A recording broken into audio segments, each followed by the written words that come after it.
Think fast. Look alive. Podcast hard. I just you were struggling to find a quote. I was scrambling on the quotes page. This is a well-written movie with That's a lot what we used to do. We used to always just do the taglines. I only started going to the quotes when the taglines started failing me. But like, this is a well-written movie. Yes. With a lot of fun dialogue. Mhm. But like you noted, it's a lot of back and forth, ping-ponging Be a lot dialogue. to put on you. Or what? It just would sound weird. Uh-huh. But also, this is just one of the, to me, iconic 90s poster captions. Well, let's call it out. One of the most well-written titles ever. Die Hard with a Vengeance. I mean, come on. Yeah, it is pretty good. And it's actually correct. It's correct. Like, there's someone who wants vengeance in the movie. Yes. So it makes sense. Right. And I feel like people will try this to little success. This same sort of, can you make the sequel title a sentence? Live Free or Die Hard, A Good Day to Die Well, Hard. certainly those for me don't work. Star Trek Into Darkness. Yes. Star Trek Beyond kind of gets That one's to fine. have its cake That and one's eat fine. it too, because it's sort of like, right. But right, have it be a Die Hard with, but Die Hard with a Vengeance sounds like nothing. Correct. Unless you know there's a movie called Die Hard. That's what's perfect about it. Here's another thing. Like if I said about to you, it. like, what I want you to do is Die Hard with a Vengeance, you would be like, what? What does that mean? Yeah.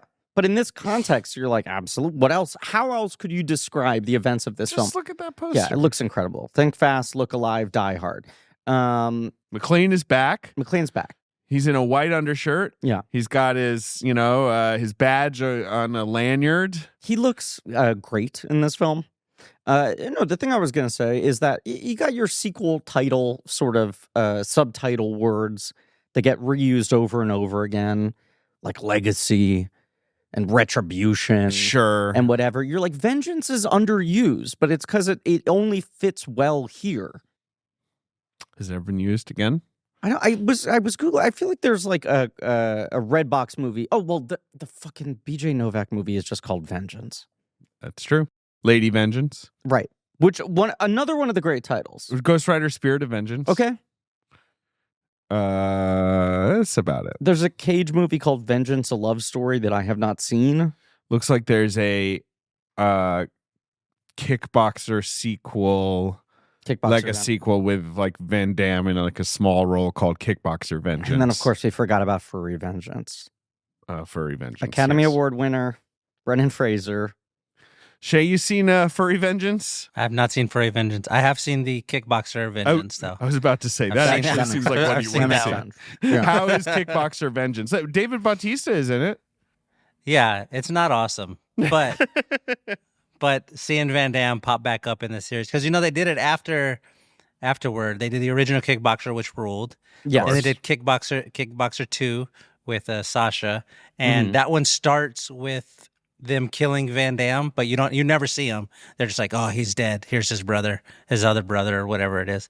But Kickboxer Vengeance with Batista in it, so it's not great. So wait, in Kickboxer Vengeance, Jean-Claude Van Damme returns as the brother of his character from the original film who dies in the second film?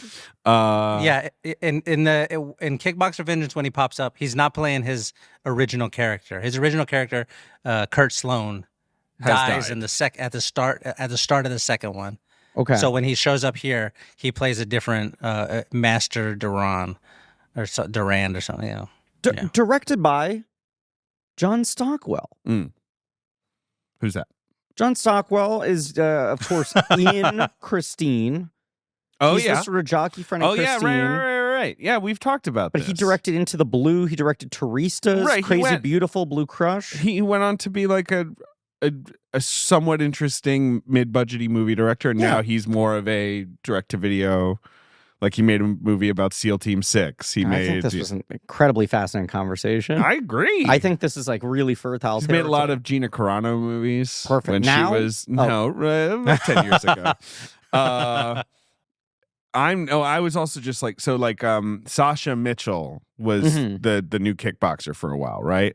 Mhm. And then it went to Mark Dacascos. Is that his name? That guy? Who rules. Yeah. Who's pretty fun. He's awesome. And Albert Pune did a couple of the Kickboxer sequels. That guy, Batista's got like a little kind of like a topper of dreads in that movie, right? In Kickboxer Vengeance, he's got a little like kind of dread topper atop the skull. Am I misremembering this? I think you're remembering correctly. misremembering this. You haven't seen this film, surely. The poster, the trailer. Right. What I remember is seeing the first Guardians of the Galaxy. Oh, yeah. Oh, he does. Oh, very. No. It's a bad look. It's not a very Thank good you. look. Yeah. I remember seeing Guardians of the Galaxy. I remember you first seeing Guardians of the Galaxy and telling me Batista rules in this thing. Get ready. Right. And we've talked about this. And I and saw you it and were I was like, you're fucking right. This guy's got a major career ahead of him. And then his Right. immediate follow-up is Kickboxer Vengeance with that little wig. And I was like, is my man about to blow this? It's funny to imagine. Obviously, Die Hard was a bigger movie than Kickboxer. Correct. But like where Die Hard just gets, for whatever reason, Willis is like, I don't want to do it. Yeah. And it just turns into that. Die Hard. Like a video series. Right. With some guy is like Jim McClane. Instead of Die Hard with a Vengeance, 15 years later, we get Die Hard : Vengeance. Right. Yes. Yeah. What's this podcast, Griffin? This is Blank Check with Griffin and David. I'm Griffin. I'm David. It's a podcast about filmographies, directors who have massive success early on in their career and are given a series of blank checks to make whatever crazy passion projects they want. And sometimes those checks clear and sometimes they bounce, baby. Yes. And then sometimes you rebound from a bounce with a clear, with a vengeance. Right. Right. Very good. I mean, this is just a really interesting career movie on top of everything else. For Brucey? Or for everybody For almost involved? everyone involved. I think this is a movie that I almost look at as a model of like how to study the moves people make relative to where they are in their career strategically at this level of success in Hollywood, right? Like, what do you do when you have success? How do you build on it? How do you recover from a failure? How do you cash in on an Oscar? Like, there's a lot of that happening in this movie. Talk about the films of John McTiernan. Yep. Today, we've gotten to the titular episode. That's right. A really important deal. This is Pod Hard with a Vengecast. Yes. And we are discussing Die Hard with a Vengeance. Yes. His only sequel? Yeah. Right? Like, he didn't do any other sequels in his career. No, you're right. Yeah, no, he didn't. He I did mean, a couple remakes. He wrote his own Thomas Crown sequel script in prison. Yeah, did you know that, Shay? We'll What's introduce that? you in a second, I promise. John McTiernan, when he was in prison, wrote a Thomas Crown Affair sequel just by himself. I read that one time, yes. I would like to see that I would very much. I wish he had filmed it in prison. It's called Thomas Crown and the Missing Lioness. Yeah. Sure, yeah, he should have done that. Should have just gotten everyone together. Speaking of, do you know that there's some Netflix show that's Pierce Brosnan? Like, it's just like The world's greatest heists. I No, was I I did was not. going through streaming UI the other day. There's some show that's Pierce Brosnan like, How to steal things. It's called The Outlaws. no, that's the Adam Devine movie. I'm so sorry. I Googled Pierce Brosnan Netflix show and that came up. That's And it's literally about bank robbers. Yes. So that's a silly comedy. it's got Adam Devine and Ellen Barkin and Nina Dobrev. This show is called Greatest Heists with Pierce Brosnan, and I'm sorry, it's on Hulu. Apparently, it was a History Channel show. Oh, but it's just him like being like, I'm Pierce Brosnan. That's what I'm Now- saying. Oh, I see. Right. Okay. Welcome to another heist. It's like Jonathan Frakes telling you about mysteries. Yes. Right. I just like that he's leaning into the like. I guess heist is my brand. Like that feels very. I don't want to just Yeah. be known as James Bond. I won't host an espionage History Channel show, Right. but I like Thomas Crown. Right. I'll lean into my heist shit. Yeah, absolutely. I mean, I don't know if the next time we're going to ever talk about Pierce Brosnan, so let's get it in now, I guess.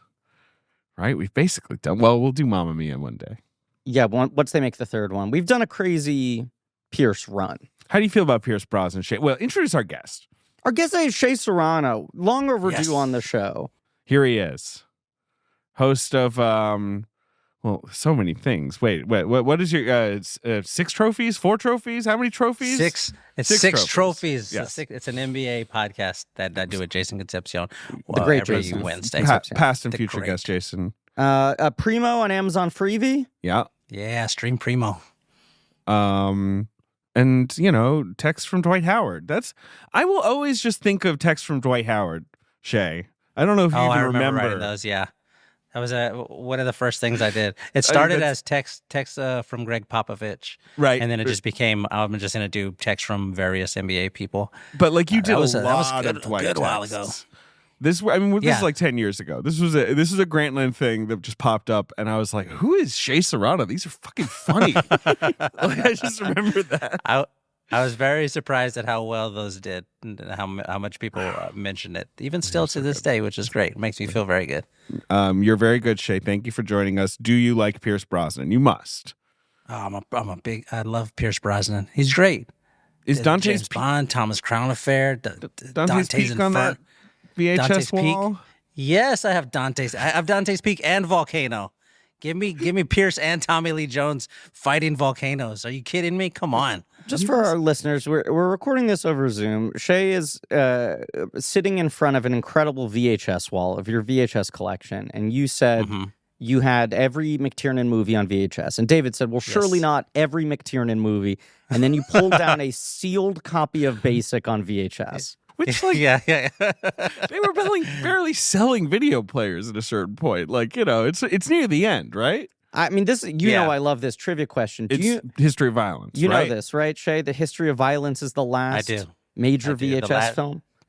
The last one. They do some limited run sort of stuff. Now they do like now bespoke as like a gimmick or whatever. Yeah. Like I have the movie Terrifier on VHS. Oh, sure. Yes. Stuff, a lot of horror stuff. House of the Devil got a VHS release, I know. Had to. History of Violence. I haven't found that one yet. I have a thing of I don't want to buy the tapes off the internet because that's not that much fun. I like to go hunt for them and find them. Yeah. And so I'll look for stuff for years, it feels like. And I have not found a History of Violence yet. One day I will, though, and it's gonna be awesome. If you're ever up here, I think it's called Magnetic Fest in Connecticut. Okay. Happens maybe once a year, which is like somewhere, I think it's near New Haven. Like Alex Ross Perry is always telling me to go. Like a huge swap meet that they do for VHS. Oh, that's cool. Magnetic Fest, just a cool name. It's a great name. Thank you for joining us, Shay. Thank you for, giving Pierce Brosnan his due. But of course, he is not involved in this film. He has nothing to do with it. We have Thomas Crown Affairs coming up, but then that's the end of our 6 months of Pierce Brosnan. We've been just checking in with Pierce a lot. Doing a lot of Pierce. Yeah. And obviously, he's a big McTiernan collaborator, but so is Bruce Willis. Bruce Willis, the star of this film. One and of Sam Jackson, I guess, does more movies comes with back with Basic. Yeah. But Bruce Willis, one of my favorite movie stars of all time. Absolutely. Shay, what is your history with Bruce Willis and with, I guess, Die Hard and McTiernan in general? Oh, man. So I think McTiernan is one of the 2 or 3 greatest action directors we've ever had. Hard agree. If you look at his list, Predator is in the argument for the greatest action movie that's ever been made, right? Mm-hmm. Sort of like platonic ideal shit, right? Yeah, and the one that it's fighting against is Die Hard. Yes, and it's like, what's it directed by the same guy? What are we doing here? This guy is incredible. I'm a big McTiernan guy. The Die Hard franchise, I think, is super wonderful. It's gotten a little wacky. Yeah, I think this one here is like, this might be the second best one. I think out of all of them, unquestionably in my eyes. Yeah. There's okay, so it goes Die Hard with a Vengeance, and then the one that he did with Justin Long, which was super like, I thought it was great. You put that third, okay? I put that third. Justin Long has a bunch of great lines in there. They're a funny pairing together. They had some success with Bruce and Sam Jackson. Well, let's pair him up with a kid who's the opposite of him. There's that great bit where he's like, he can't get his door open. He's like, there's something wrong with like Bruce just rips his open, and it's great. But yeah, this was the first Die Hard movie that I saw in the theater, that makes sense. Which is like, I can, I was 6 or 7 when the first Die Hard came out, but this one came out. I was 14 years old. We gotta be in the theater for this one. Let's go. It's a good movie to see when you're 14 years old. So you don't really rate Die Hard 2. It sounds like you're not a big Die Hard 2 guy. I wasn't a big Die Hard 2 guy. That's above the one where his son shows up. Yeah. It might be like, you know what I mean? Die Hard 2 just fucking isn't funny. It's just, that's true. The that's action is fun, but it's not that much fun. It is not really fun. And of course, this movie really feels like a movie where they're like, let's not do the stuff Die Hard 2 did. No, let's refocus on like comedy, him being tired, the villains not being like evil terrorists, but being like, not goofy, but almost goofy, like bank robbers. It's like McTiernan returning, rolling up his sleeves, and being like, "Let me remind you the recipe. Pull the guts out of this." Right. Yeah, exactly. Yeah. Shay, this will belie how out of order we've been recording, but we did Last Action Hero with Jason Mantzoukas and Paul Scheer, and Paul Scheer brought up this interview he saw where Bruce Willis said the secret to Die Hard is New Jersey humor. That's the key to Die Hard. Right. And Scheer was kind of bringing that up like, it's sort of like, really? Is that what Die Hard's about? But then we did the first Die Hard with Kevin Smith, a man who knows from Jersey humor. True. And we watched Die Hard 2, a film completely devoid of humor. Yeah. And then I watched this movie start up and 2 minutes in, I'm like, yeah, I do kind of think that's the fucking missing element. Jersey humor. Yeah. I think it is. Yeah. And I think if you go well, what is Jersey humor? What are you trying to define here? It's that feeling of being a little bit outside of the thing, right? Yeah. And kind of be like, get off my back. Right. Leave me alone. Like a little bit of that too, Yeah. right, Ben? Like, would you agree with that? Yeah. People from Jersey have a chip on their shoulder. He's got the chip on the shoulder, but sort also of the driving feeling, with a lot of aggression, not should to I speak be ill. here? Yep. Do people want me here? Well, we're a little bit of a punchline to the rest of the country. especially to the Northeast, I guess. Absolutely. And you got to put your dukes up defensively. Like the Jersey humor comes from a place of I'll make the joke before you do, probably. Yes. Yeah. Self-deprecating. Right. It feels like that's a big McClane thing. And we did Die Hard 2 on our Patreon. And we JJ, our researcher, dug up that Bruce on set was just like, I don't want to do the funny thing anymore. Yeah, I gotta be serious. I'm serious now. What were you gonna say, Shay? It's a dire movie. No, I was going to say that feels exactly right. I had not seen that interview or heard that interview. But immediately, as soon as you say that, I started thinking about, like, at the beginning of the movie when they're like, 14 dump trucks got stolen from Staten Island. 14, Jesus. Like, somebody starting a construction company. And then there's like a bunch of zippy one-liners after that. No, it's John's landlady cleaning his apartment. Like, there should be like a rim shot after a bunch of them, or like an audience laughing. Absolutely. Sound, laugh track in there. But it's not there. And then it's just the funniest, best, most comfortable, comforting thing when they're doing it. You're like, yeah, give me a bunch of these. Give me as many of these as I can get. Die Hard 2 has a bunch of guys. It's got your Dennis Franz and your Fred Thompson cast on paper. And then this, I feel like it's again like just the recalibration. Like no, it's gonna be like, yeah, these like cops and detectives and city guys with mustaches, character actors who are all just kind of like, yeah, what's McClane doing? Like that's what you need. You don't really need a lot of aggression. No. Well, the fascinating thing is first Die Brian Hard. Green, Larry Brigman, these guys. Good cast. But at first Die Hard, it's 60% McClane playing off of himself, right? Like it's the miracle of that movie and why it immediately makes him a movie star is this guy sells funny banter to himself in a room alone. Right. Like externalizing internal monologue in a way that is believable and funny and entertaining. But then we do love his interplay with Gruber over the walkie-talkies and with Powell and all these people. But part of it is that it's a long-distance banter. Then two, you're just like, this guy's now pretty confident. He doesn't want to make any jokes. He's just trying to solve the fucking problem. Not as interesting. You're right, Shay, that this movie identifies, put him up against one guy. Find a good kind of screwball banter. And then the next two try to replicate that with Justin Long, who I agree is a much better fit than Jai Courtney.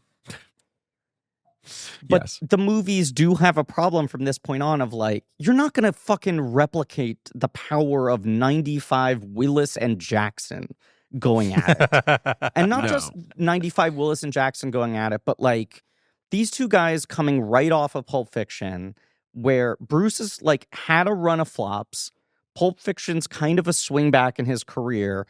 Here's him trying to regain, grab back the crown of the action movie, 90s arena. And then this is Sam Jack being okay, I'm ready. Here's my fucking audition to be a major movie star. Mm-hmm. Kind of. Right? This is the movie he knows that is if I pull this off, I'm above the title for the rest of my career. I think you're right, but Pulp Fiction is that, but I guess he's not thinking of it when he's making Pulp Fiction. Whereas this, it's like, right, here you are in Die Hard 3. We'll get You're into on the screen whole with Bruce casting 90% story. of the time. That's the story that, Hold like, your own. Yeah. at Cannes, Bruce Willis said to Sam Jackson, like, this is going to make you famous. Die Hard with a Vengeance is going to make you a star. We can talk about that. So, Shay, and you're absolutely right. Yeah. Shay, you saw this in theaters, age 14. Mm-hmm. I assume you were quite satisfied with the experience. I was so happy. This is everything that I was looking for in a movie. Yeah. When I was 14, and also everything I'm looking for in a movie now. I rewatched it last night to get ready. Sure. I had rewatched it a couple of months ago as well. Like, it's a movie that never gets tired, that never gets old. A thing will happen when you watch a movie one time and you're like, oh, that's pretty good, and then you watch it a second time and it starts to lose its luster, right? And the jokes become predictable, or like, they're coming, so they're less funny, and the set pieces become less interesting. But in this one, it starts, and as soon as it starts, you get the explosion, like, okay, we're off. What happens in my head is now I'm excited. I know everything that's going to happen, but I'm excited to get to the part. I can't wait till we get to the part when he says this. I can't wait till he shows up with the sign. Right. And then the kids are talking with Sam, and they're like, you got to come see this. It's a white guy. And he's like, I've seen one before, or whatever. Like, I can't wait until you're excited to get to those moments. It's a wonderful work of art is what this movie is. And yeah, in the theater that first time, fucking forget about it, man. Forget about it. Where did you see it? Do you remember? I remember exactly where I saw it. There's a theater in San Antonio. It's off of a street called Marbach. It's a West Lakes movie theater is what it was called. It's still there now. I think it has since transitioned to be like a dollar movie theater where they show, the movies that have been out for a while, and now they're going to be there. Yeah. But that was like the theater that we would go to. It was a small. They maybe had 8 screens in there, and you would go, and I went with my dad and my mom and my sisters. We like all went as a family to go watch this movie because he was a diehard guy too. Like, we had a history with the character. I can't wait to see this again. I saw this before I saw Pulp Fiction, so I didn't know anything about Samuel L. Jackson. He had appeared in other stuff, but when you're 14, you're not like, oh, that's the 7th lead from Fresh or Menace to Society or right. Juice or whatever. Like, I wasn't watching movies like that as a kid. So I got to see this guy for the first time, and he's the funniest person in the movie, somehow funnier than Bruce Willis. Yeah. It was like a dynamite had gone off in my hands is what it felt like. It's funny how Sam Jackson, I guess it's not funny, but it's sort of like a Jeremy Piven thing where, like, he looks older in Jurassic Park and Die Hard with a Vengeance, where he's got like the receding hair and the glasses, and he's like, what are you he's like a little cranky, and then like a few years later it's like he's fully shaved, right? He's a hot action guy now, right. Like, I mean, he's so old. He like always reads like a experienced person, man. Yes, but like in Jurassic Park, which is probably the first thing I would have seen him in, right? Yes, like, I'm looking at his like. Yeah, he comes off as like kind of like a 48-year-old guy who's like, geez, my knees, this park hurts. Right, and then like Shaft is 4 years after this. 5 years. Shaft after is this. 5 years after this. Yes. Right. Yeah. I wish I had been exactly 14 when this movie came out. I do feel like that's the perfect age to see this in theaters. Oh man. Also, could you imagine seeing this fucking thing in New York City? Oh God, I wish I'd seen it in New York City. I was 9 years old. I was 6. I was too young to see this in theaters. So my story is, Nick Wyman is in this film. Okay. He plays Matthias Targo. He plays the number 2. The very large German man who. Is he also Carl? Who's Carl? I'm saying this Gruber also has a Carl in his squad. Both yes, he Grubers does, have Carls. but no, that's not Targo. Carl. Targo is his name. I'm sorry, but he's the guy who's like who thinks they are doing blowing up gold for like economic reasons, and then gets shot in the sort of surprise always make twist. You think they got some political stance. And the Gruber's like, no, actually, I'm going to use the gold for buying stuff. I like being rich. But so Nick is this like incredibly tall guy, sure. Yes. And that's why he's in the movie. He is the father of my friend Maddie, who I grew up with. I lived in apartment 11G. They lived in apartment 12G. I lived in 11G as well in I a know, different building, so that doesn't impress me. I've been there. So we shared a babysitter when we were very little. Mm-hmm. And they moved to the suburbs when I was a kid. But like Nick is mostly a theater actor. Okay. He was the president of Actors Equity. He's like a sort of a beloved Broadway guy. Like he was in Phantom for years. He's a great singer. He was in Les Mis. Wow. But because he's also this like kind of absolute unit, Yes, he shows up, especially in the 90s in movies sometimes, as like, enforcers, like big guys. So Nick, I should like interview him. We should like have him on. I don't know. We should figure something Some out. private parts. He's in a zillion things. He's in a lot of stuff. He's a great story guy. He's done it all, right? I remember I was at Maddie's birthday or something, some kind of party. Nick had just come back from making this movie. Okay. And his brother was a big, like, he was there too, and it's like a big movie nerd. And Nick brought him, I believe, a gold bar. Oh, or like a prop from the set as a gift. And I knew what Die Hard was, maybe, but I'd never seen it. But I knew this was a big deal. You know it as shorthand for the biggest kind of movie, the most Hollywood type of movie 100%. Someone could be in. And it's like, and also just like one of those grown-up movies where it's just guns. Like just like guys shooting guns and things explode. And I just saw, and I was like, man, this rocks. For like a character actor in the 90s to say like, he's playing a bad guy in the next Die Hard movie is equivalent to being like, he's playing a bad guy in the next Marvel movie. Yeah, it's kind of cool. You're like, it immediately evokes something. Even though like his role in this movie is just to be like, McClane, I mean, not McClane, but Gruber, just kill them. Like, stop, isn't that exact part around. You want to play in this? It's a fun job. Like, anyway, so that, I don't know when I saw it on TV, right? Like all these movies. I was a kid. You logged this on Letterboxd. You gave it 4 stars. 4.5. 4.5. You called it a municipal masterpiece, which is, you fucking nailed it on that one. That's perfect. But then in the comments, a lot of people were saying like, yes, I'm excited to hear you guys fucking defend this movie. Not defend, but like saying that when it came out, it got kind of mixed reviews. I think people said better than the second one, but like it was not treated as triumphantly as the first one. But I think there was also at this point major critical fatigue towards action. Absolutely. Yes. This is like, I mean, this is the kind of shit that Last Action Hero is trying to call out. Sure. Right. But someone in the comments was like, I hope you guys can get into like, when did the reputation of this movie change from being that's a fun blockbuster to that's almost the platonic ideal of a blockbuster? Right. And I think the answer is this is a movie that like gained 2 stars in the public perception from TNT. Yeah, 100%. This is like, this is a movie I watched pieces of on TNT so many times before I finally watched the full thing. It felt like TNT for 5 years was TNT with a vengeance.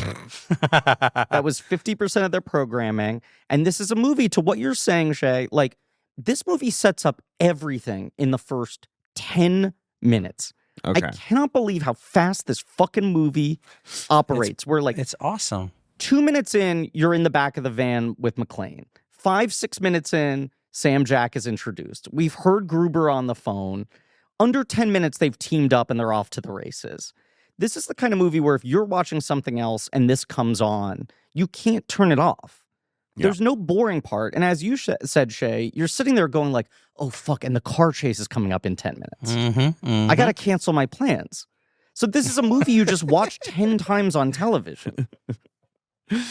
Did you know that Die Hard, Live Free or Die Hard was called Die Hard 4.0 in Britain? I do know that. Yeah, because Britain don't understand, I guess, New Hampshire state That was mottos. the development title. Yeah, great development title. Because I think you're right, Griff. I think this is, but I also do think this is a movie where it's like people like Shay. Yes. And other teenagers and young adults, young people saw it and were like, no, that was great. Yeah. And the critics were kind of like, oh, another Die Hard with big explosions. Like, you don't fool me. Yeah. But then, like, just as people just got a little older, they're like, no. Die Hard's on the mountain. Like, that's a big one. Yeah, and Die Hard with a Vengeance. I think 4 and 5 also make this one look better. Like, it's so much. That's true. The fact that the 2 kind of perfect Die Hard movies are both made by McTiernan. Yeah. And that you have 3 other attempts to mix success of trying to replicate the formula. I don't know why I can't speak today. Really underlines, like, there was something this guy got. And it also has a lot to do with, like, Bruce commitment levels. It helps that this is, once again, Bruce in a moment where he's sort of got something to prove. Bruce? It's right off of Pulp Fiction. But you have to remember, this movie starts filming like a couple months after Pulp Fiction premieres at Cannes. Right. Sure. Like this film is coming out in the months following Pulp Fiction's Oscar season. Yes. They're rolling into this film right as Pulp Fiction is like getting off the ground.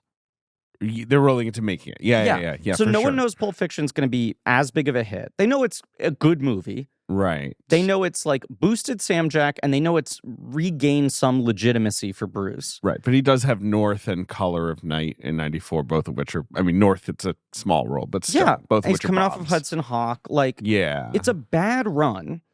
And even when Pulp Fiction is big, it's like, okay, now you have to go back and like, I mean, this is the magic of this movie is Sam Jack's like, I'm getting my shot at movie immortality, and Bruce is like, I need to remind people I'm a movie star. And then as they're working on it, Pulp Fiction's exploding. And so this turns into a victory lap for both of them, but with the energy of, I want to like hold on to what I have. Right. Well, let me give you a little context. Please. In February 1993, Hollywood Pictures, the great Hollywood Pictures, paid $500,000 for a movie script called Smoke and Mirrors, which was about a sort of Houdini-esque guy who goes to Morocco to expose a religious shaman who is provoking attacks on French colonials. I see. They want McTiernan to make this. It's about the guy who Houdini took his name from. Sounds really silly. I agree. Then McTiernan doesn't want to do that, but he gets attached to a movie called Bitterroot, a Gene Hackman, Brad Pitt Western about an 1870s like tribal war. Pitt drops out and is replaced with Keanu, and so McTiernan's like, forget it. He also develops an adaptation of Master and Commander around this time. Yes. Sort of interesting. And he also thinks about making Captain Blood, a remake of the Errol Flynn movie with maybe Arnie or Alec Baldwin. And that sets him up with Jonathan Hensley, who writes this movie. Right. Sort of. Who really wrote this script. Yes. But He's as the sole a spec writer. Yes. Right. called Simon Says. Okay. So that's what McTiernan's up to. Die Hard. What's up with Die Hard? Die Hard did well. Yeah. Die Hard 2 did even better. So let's make Die Hard 3. What do you do, Griff? Well, first movie's a building. Yeah. Second movie's airport. Their first thought, you got to put him on a boat. Stupid as... My man's got to go on a fucking boat. They literally were like, we have to do a cruise liner movie. Yeah. They write a script. They find a script, called Troubleshooter. Right.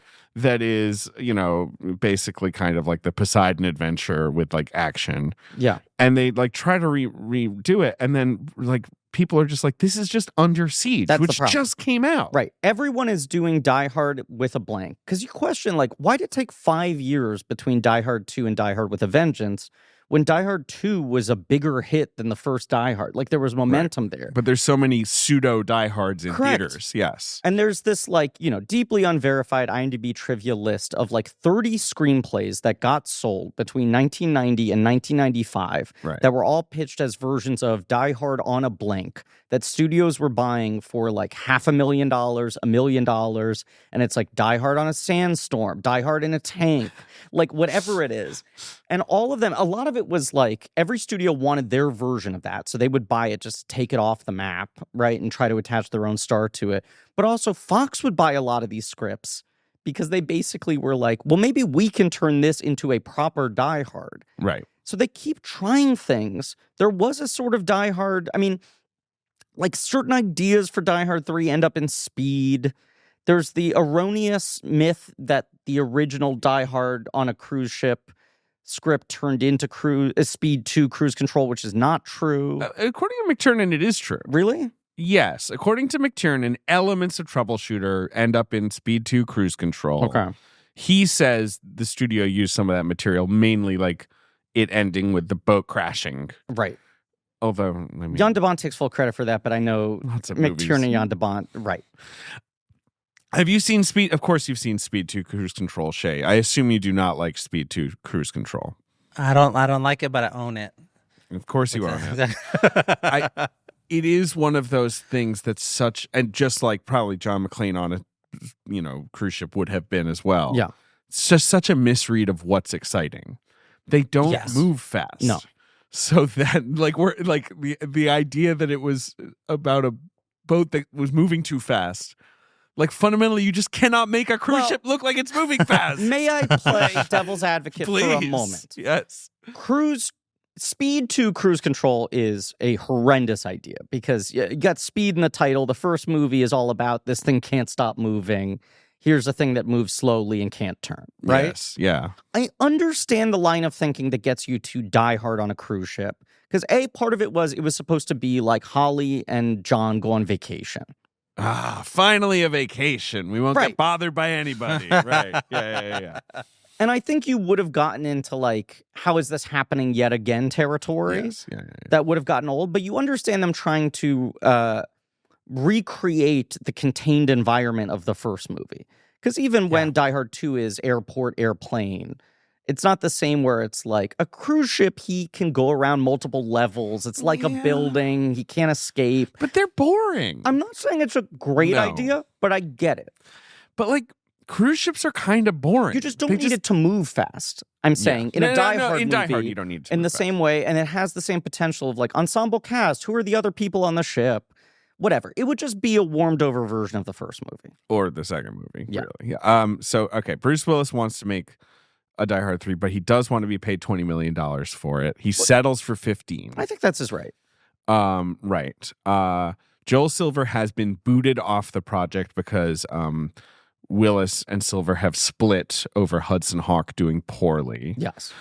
So Andrew Vanya comes aboard as the producer. Robert Gordon also got bounced off for... Yes. Yeah. So Vanya, of course, eventually takes over the Terminator franchise. Which is why I'm now piecing together full circle, unifying our two feeds. That's why McTiernan was the first choice for Terminator 3. Right. Yeah. They want Shane Black to write Die Hard 3. Yes. He passes. They bring aboard John Milius and Barry Beckerman. That doesn't work. They threw everyone at this fucking... They throw the Die Hard 2 guys at it. That doesn't work. They're also trying to get McTiernan back at the same time. He's trying to do, Captain Blood with Hensley. And they are not interested until Hensley basically shows him this other script that was like, this could be Die Hard. Yes. Like, here's a script I have that would make a good Die Hard. Which he had written as a spec script, and then there was a point in time where Joel Silver was considering trying to buy it and retrofit it into Lethal Weapon 3 or 4. Right.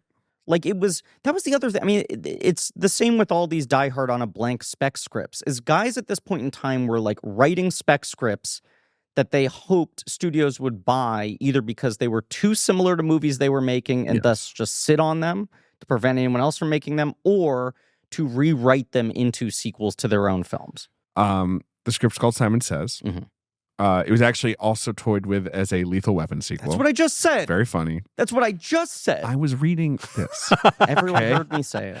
You sound like a fool now. And what's the clever thing they do just to fit it right into, Die Hard? What, make it Hans Gruber's brother? Exactly. Yeah. Just make the villain Hans Gruber's brother and he's mad at him. That's it. Hensley has said that the first hour of the movie is basically his script as written word for word, his original spec script, minus just retooling the characters a little bit. Right. Zeus apparently was originally written as like maybe an Asian grocer. Brandon Lee supposedly was going to be that. Oh, that was the other thing. Yes. When this was originally bought by Fox, it was supposed to be a Brandon Lee vehicle. Then they change it to, Hensley changes it to a woman named Linda. Then they change it back and to McTiernan's original idea was like, like a really buttoned up guy. Yeah. Which I guess Jackson is sort of doing. Well, but he's not really. It's the magic of the Jackson casting, is he is more buttoned up than McClane, but also he wants to be buttoned up, and he's got this explosive anger in him. He's got the anger. He can't hold it back. But the idea, I mean, like the introduction to this character of just being like, here's how to behave, right? Him educating. Did you notice this is the Hodge brothers? Who? No. Oh, well, yeah, Aldous Hodge. Yes, and Edwin Hodge, his brother. Yeah. Did you clock that, Shay? That it's Aldous Hodge is the little one, right? Aldous Hodge is the older one. Is he the older one on the rewatch? Yeah. Aldous Hodge is one of our finest watchmakers. This is a thing I'm obsessed with. I'm looking at them. Aldous Hodge builds his own watches. That's dope. Yeah, it rules. He owns like fucking super rare, expensive watchmaking equipment. And he's like the youth ambassador for like the New York Horticultural Society. That's cool. Yeah, he I like fucking when that thing rules. When that thing happens when you watch a movie and you see like like you sort of all at once realize all of the things that this guy has been in. Yes. After you've seen them a bunch of times as an adult. Like this happened when I watched Invisible Man, and he's in that. Yeah. And he's like great in it, right? He has a great fight scene and whatever. But then you're like, oh, wait a second. What? Like, I feel like I know this guy, but I don't know why I know this guy. And then you're realize, describing, yeah. Oh, shit. That's Voodoo. That's Voodoo from Friday Night Lights. Like, you know what I mean? Like, you put all the pieces together, and then It's on like the rewatch, is that him? Oh, my God, that's him. It's like the Unbreakable handshake where suddenly you see the flashbacks to everything that guy's done. Oh, my God. I think if we I'm going to jump back a couple of minutes when we were talking about the like critical reevaluation of Die Hard with a Vengeance. Yeah, I think it comes in two stages.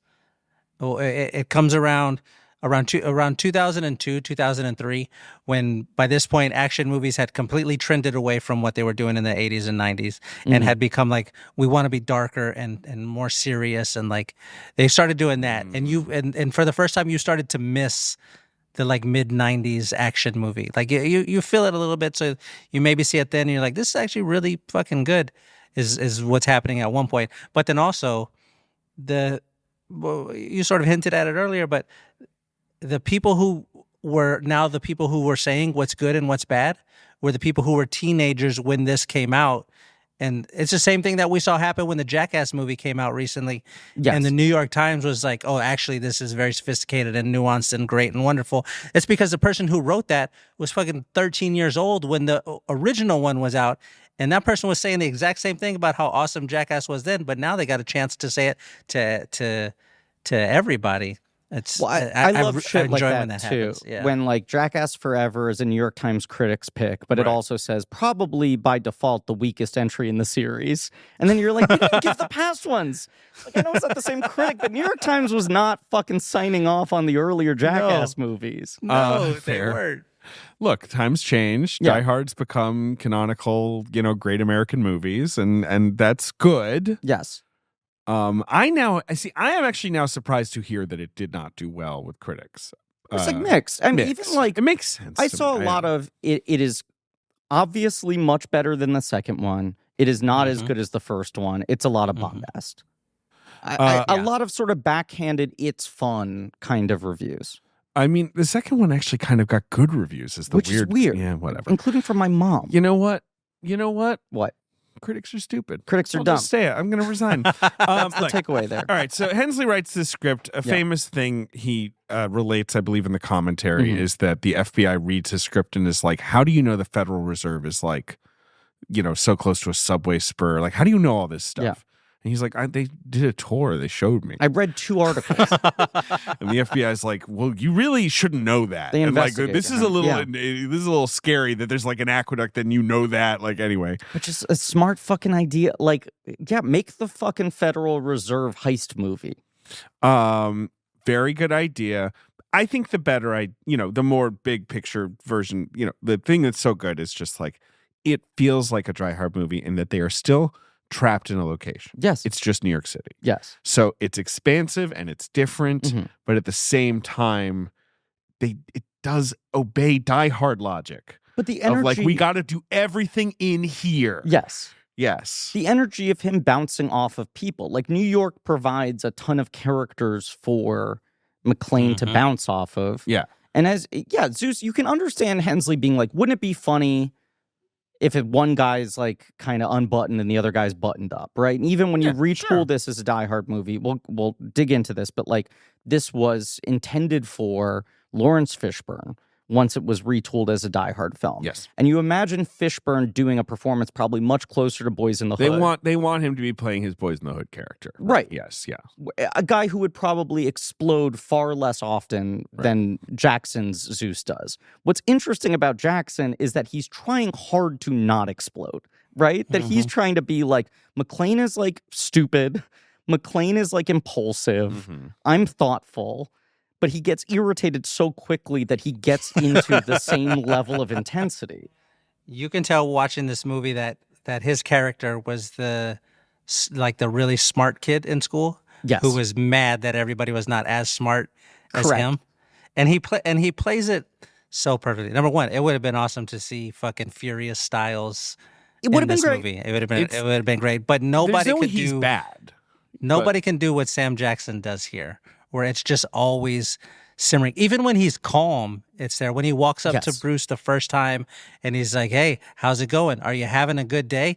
His eyes are like, "I want to fucking strangle you right now already." Like, why do I have to save your life right now? Is what he's doing. He's so good in this. He's so good in this. I mean, I don't know if there's more context to get to, but then we can get into the whole Fishburne of it, because the whole do-si-do around Fishburne and Jackson is fascinating. Yeah, and it is a lot of like after the fact anecdotes, often not being related by them, but being related by people like Tarantino who are like, yeah, you know, like it was going to be Fishburne and then it was Jackson or, you know, whatever. But like, yes, we can talk about it. Look, in terms of the writing, I should tell you, though, they do start without a finished script. McTiernan and Willis are kind of mad at each other because of it. Have we skipped over how they get McTiernan back? Maybe. What do you mean? Which part? I mean, I thought the point was that he was working with Hemsley, but what is there something I forgot here? Well, just McTiernan coming back to do the third movie in and of itself isn't a given. It's not a given, but it's basically just like he reads that script and likes it. Sure. And that sort of brings him aboard. Look, it's unspoken that, McTiernan needed a win. Yes. He's not acknowledging that, but obviously he did. All his other projects had fallen apart, his Captain Blood or whatever, you know. Mm-hmm. So, I mean, I'm also sure that some, money was paid. Money was paid. Everyone made a nice salary. But they do start shooting without a script. Willis and McTiernan are biting each other's heads off, apparently. Mm-hmm. Jonathan Hensleigh has been brought in to write Jumanji, so he now can't work on this. They bring in D'Souza, but he doesn't do much. They bring in William Wisher, Terminator 2 guy, and he is basically like, my job was literally just keeping ahead of continuity. Sure. I was like rewriting dialogue and doing fun stuff, but like because they were shooting, I just had to be like 2 weeks ahead of everybody fixing the script. Sounds fairly stressful. Interesting. The thing that frustrates McTiernan to this day is he doesn't like that the ending is just like a helicopter crashes. Yeah. He thinks like they never figured out like a really good finale for Irons' Did death. Either of you watch the I have seen it in the past, the alternate ending. Yeah. I didn't watch it this time. Fair. Well, We'll get to that. We can talk but so because the ending is it's fine. Yes. But it's kind of like just you see a helicopter crash. You don't even really see Irons go or anything like that. And that's to McTiernan, that's like we just didn't have a script. Like, and if we had a finished script, we might have had a better ending. So the way Tarantino relays the story of the casting of Zeus. Here we go. Yes. Is they decide, okay, we're going to make the Zeus character a black man around the same age as John McClane. Mm-hmm. And at that point, they're like, who's the guy who would be right for this? Lawrence Fishburne. Fishburne was kind of on an upswing. Yeah. This is post Boys in the Hood. But they're also like, you need a guy who can hold his own against Bruce, but he can't overshadow Bruce. Yeah. So they were like, well, Morgan Freeman's too old. Denzel's too big. Fishburne's probably at the exact right point. Tarantino had originally wanted Fishburne to play Jules. Right. Yes. That's the right in Pulp Fiction. Correct. Fishburne was the first choice. Right. Off of like King of New York or whatever. Right. Like, yeah. Loved it. And Fishburne's reps were like, you cannot play a supporting part again. Yeah. You need to be above the title guy. You're at a fulcrum point in your career. Yeah. if you don't level up to being the guy on the poster, you're going to be stuck playing number 2, number 3, number 4 for the rest of your career. Right. So they told him to turn down Pulp Fiction, which then goes to Samuel L. Jackson. Right. So now they're tooling Die Hard 3 for Lawrence Fishburne. Yes. And Lawrence Fishburne's They reps, also briefly considered Angela Bassett when it was a lady character, which is cool to think about. But then it goes back to, Fishburne coming off of an Oscar nomination himself, obviously. So his reps are like, we fucking nailed it. Look at this. We played it out perfectly. He got an Oscar nom for Best Lead Actor. Yeah. A lead nom. And now the Die Hard movie, they need to cast him because they've tailored this part for him. So they start playing hardball on salary. Yes. And they're like, he's not doing it for less than $1 million. And they're dragging their heels on it. Production. But his reps are like, they can't go to fucking anyone else. This is Hollywood in the 90s. There are 5 bankable black actors. It's true. In their eyes. They don't maybe see the Samuel L. Jackson ascendancy They don't. coming. So the story is that Vanya is at Cannes, and he goes to the premiere of Pulp Fiction, and he sees Sam Jackson. He sees the way the crowd responds, and he's like, well, fucking this guy. Yeah. This guy we can get for a fraction of what... And he's good. And he's about to explode. Right. You imagine seeing that movie at Cannes and being like, I can see the future. A year from now, his name on the poster is going to mean a lot. Right. And we could get him for a fucking bargain. So then they snipe it out from under Lawrence Fishburne's nose. Right. Lawrence Fishburne sues them. There's several years of litigation. Fishburne did get some penalty payment. Yeah, because I guess there's some promise. Reneged on a verbal agreement. Right. But the thing Tarantino gives himself credit for is that he says basically, Matrix, he never would have played Morpheus if he had played Zeus. Right. It sort of spurs him to maybe take the next weird, interesting offer. And to be the number 2 in that movie. Yeah. Right. Which is fine. Like, it all worked out fine. But I just always contend that the greatest performances, especially kind of like movie star lightning in a bottle performances, come from people who have something to prove. And you think that's like Samuel Jackson is sort of like, I need to prove my blockbuster bona fides. Yeah. Yes. Yeah. Right. Yeah. Makes sense. Right? Because it's like, I mean, we live in the reality where he pulled it off. They also managed to get an Oscar winner to play the villain. Yes. Like, they have a lot of luck. That's really cool, yeah. Yeah, with the cat. Like, Jeremy Irons is like 4 or 5 years removed from his Oscar. Like, so this is what I'm talking about, this being an interesting career movie. You look at what is the transformative power of doing some dance with Oscar. Sure. You're like, Jeremy Irons wins Best Lead Actor in 1990. That means in 1995, he probably can get paid a couple $1 million to play the villain in the top tier action film. Yeah. Right? That's like the clear bump of that. Jeremy Irons, you can go off, you can do whatever dramas you want, but Fox will always call you to be like, do you want to play some Eastern European guy? Right. Well, here's a quick paycheck. Yeah, do an accent. Yeah. Right. Then Graham Greene is the kind of bump of like, you were never going to win the Oscar. Sure, he's nominated for Dance with Wolves, obviously. But 5 years later, Fox can be like, if we pay a little extra, that gives the movie a little class, right? Right. This guy will just be like a steady hand, giving that role a little more than it needs. He's great. And it's probably the highest paying role he's ever gotten in his career relative to what he does in the film, but it's just like super solid. And then Sam Jack is the like, you've just exploded off an Oscar nomination. We're test running you to be a movie star. Should also point out, apart from Nick Wyman, they also cast Sam Phillips, musician, to play the female henchman who never speaks. Never speaks. She is best known for doing the like Gilmore Girls music. Have you ever seen Gilmore Girls? Like, la la la. That's la. her. That's her. She's a musician. It'd be funny if that's what she did if she talked in this film. Yeah. They shot the film in New York. Mm-hmm. I would say you can tell. McTiernan insisted we're not fucking around. We're not like doing Toronto or whatever. They do 2.5 months in New York. They shoot the subway sequence mostly, obviously, on sets. Like, that's a set they built. Sure. It's not the typical, like, let's like put some signs up. They're like, no, we need to explode a subway car. So like, we're going to build a whole giant set. They take credit for moving sequel titles away from numbers. Hmm. I can't remember what is first.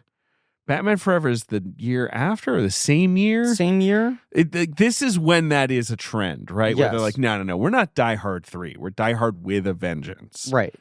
I'm trying to think. There are like the next Karate Kid, but that's a little obvious. I'm trying to think of the others at the time. But like that's a 90s trend. Yes. Is that numbers are gauche. Well, Star Trek Generations, right? Not Star Trek. What about Batman Returns?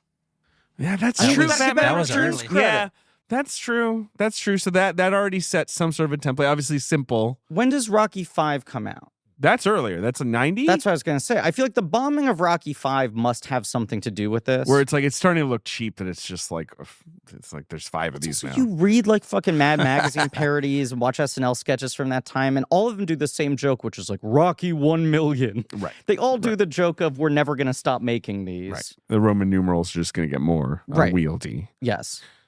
Should Roman numerals come back? I Roman feel like numerals they are have to out. come back. They need to come back. Could you imagine if Marvel announced tomorrow Captain America Roman numeral 4? IV, Captain Yeah. America IV. We're dropping our 4 previous. Like, is that a thing where like some, worldwide calculation was made with like Asian audiences don't know what Roman numerals are. We're getting them out. I'll tell you what's surprising. What's surprising is that John Wick didn't bring the Roman numeral back. Yes. That feels That's a like, good call. That's a good right? call. Yeah. Maybe they should do Yeah. John Wick V for Yeah. the next one. John Vick. Hmm? Did you see that they're just like, we're gonna reshoot some of Ballerina, and Chad Stahelski's gonna come just kind of like really like help with the oomph of it. Yeah. Like they're the most naked like Len Wiseman is fired. It's so rude. It's I mean, very it's rude. fine, but Yeah. it's these things happen, I guess. But Okay, this movie. Let's dig into the movie itself. Yeah. As I said, just fucking bursts out of the gate. This is like kaboom. everything First- set up within 10 minutes in a way that is thrilling. And not only that, but funny. It is a thing I feel very strongly about that a lot of sequels, I've said this before in the podcast, but a lot of sequels have this very lazy kind of like, look, we made the first movie. People loved it. They love this character. They love this casting. They love this performance. You bring them back on screen, everyone's just going to be thrilled. Sure. Sequels often kind of take for granted that you need to reintroduce the character. Not just for people who didn't see the first movie, but that like even if we come in and we're excited to see John McClane, you need to remind us what we like about the guy. Roll a bit of carpet out for his intro. You're right. Yeah. And not only that, but like show us, hey, we haven't lost track of who this guy is. Yeah. Especially when there's something like Die Hard 2 where you're like, the guy's not funny anymore. The introduction for him in this is so fucking perfect. Now, the first thing we see is New York exploding, right? Correct. Like it's like beep beep, hot dog. We're like, okay, I get New York. Kaboom! Oh my god, a city block has exploded. What's the opening song? It's not Summer in the City. What is it? It opens with a similar kind of whatever. Yes, you see shots of New York. You see like sort of Dog Day Afternoon shots of New York, I'm looking and at then the soundtrack. explosion. But then John McClane. Give me the intro.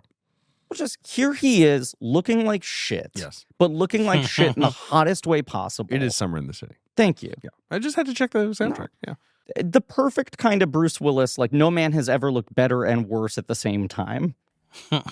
What do you think of his look in this movie, Shay? Like Incredible. the tiredness, just like the dirt and bags under his eyes, the hungover, like the authentic hungover The look. perfect receding hairline. Yeah. Yeah, that's exactly what it is. It's weird to think like if you see Bruce Willis walking a red carpet and he's all done up. Yeah. Normally, like that's where they're supposed to look the best, but he Yeah. always has looked the best, just a little bit beat up. Like if he just finished rolling down a hill in a fight and then stood up, you're like, that's the hottest guy I've ever seen. And that's what they present to you on the platter here. Here you go, eat it up, people. 100%. Shay, Kevin Smith told us that when he was working on Cop Out, Bruce Willis broke down the angles of his face and what looked best on each side, where he was like blood, sweat, dirt. Right. I could That believe it. he fucking knows it. And it's like to start the movie off with he's hungover. Yes. is such a simple choice. It kind of is the Bridge of Spies of the 90s. Yes. Except in Bridge of Spies, he has the cold, but in this, he just keeps reminding us every 15 minutes. He's like, I am hungover. I'm hungover. This isn't a joke. The last thing I want to really do. am hungover. Right. Well, and this is... Like, have you been drinking? Not since this morning. Pretty great line. Here's what's smart about it, too. First movie, it's a total accident this guy is there. Yeah. Right? Yeah. You're like, what a bizarre series of circumstances that lead to this guy being isolated in this building. Everything's resting on his shoulders. Right. Second movie, you get to the problem of, why does this keep happening to this guy? So they just have to acknowledge it. Like, oh my God, I can't believe this is happening. Yeah. Well, right. Which you're like, you can't do that a third time. You can't do the cruise ship. It's going to fucking piss everybody off. You can go, hey, this bad guy asked for you by name. You need to be here. Is all you need. And what you need on top of that is the circumstantial. I really don't want to be here. And I was so convinced I wasn't going to need to be here that I was drinking all last night. It's a sneaky trick that they do in this movie, two-part thing, where number one, they let the audience feel like you're a little bit smart because he shows up and he's all beat up and whatever. And you don't watch him get that way. You just drop in and he's that way already. And They're you just can briefing him in the back of this truck. Yeah. You put the pieces together in your head already of what his day before looked like. And you're like, cool, I get it. And that automatically you're invested in who this guy is. I feel great about it. But also, to your point you're making here now, is they invert like all of the stuff we loved about the original Die Hard. They just invert it, sometimes overtly, sometimes subtly, but like they'll be like, oh, he ends the other movie with a gun taped to his back. Let's do that at the beginning. Cool. Right. Yeah. The other movie, he's trapped in a small confined space. Let's put him in the expanse of the entire city. Cool. Yes. Got it.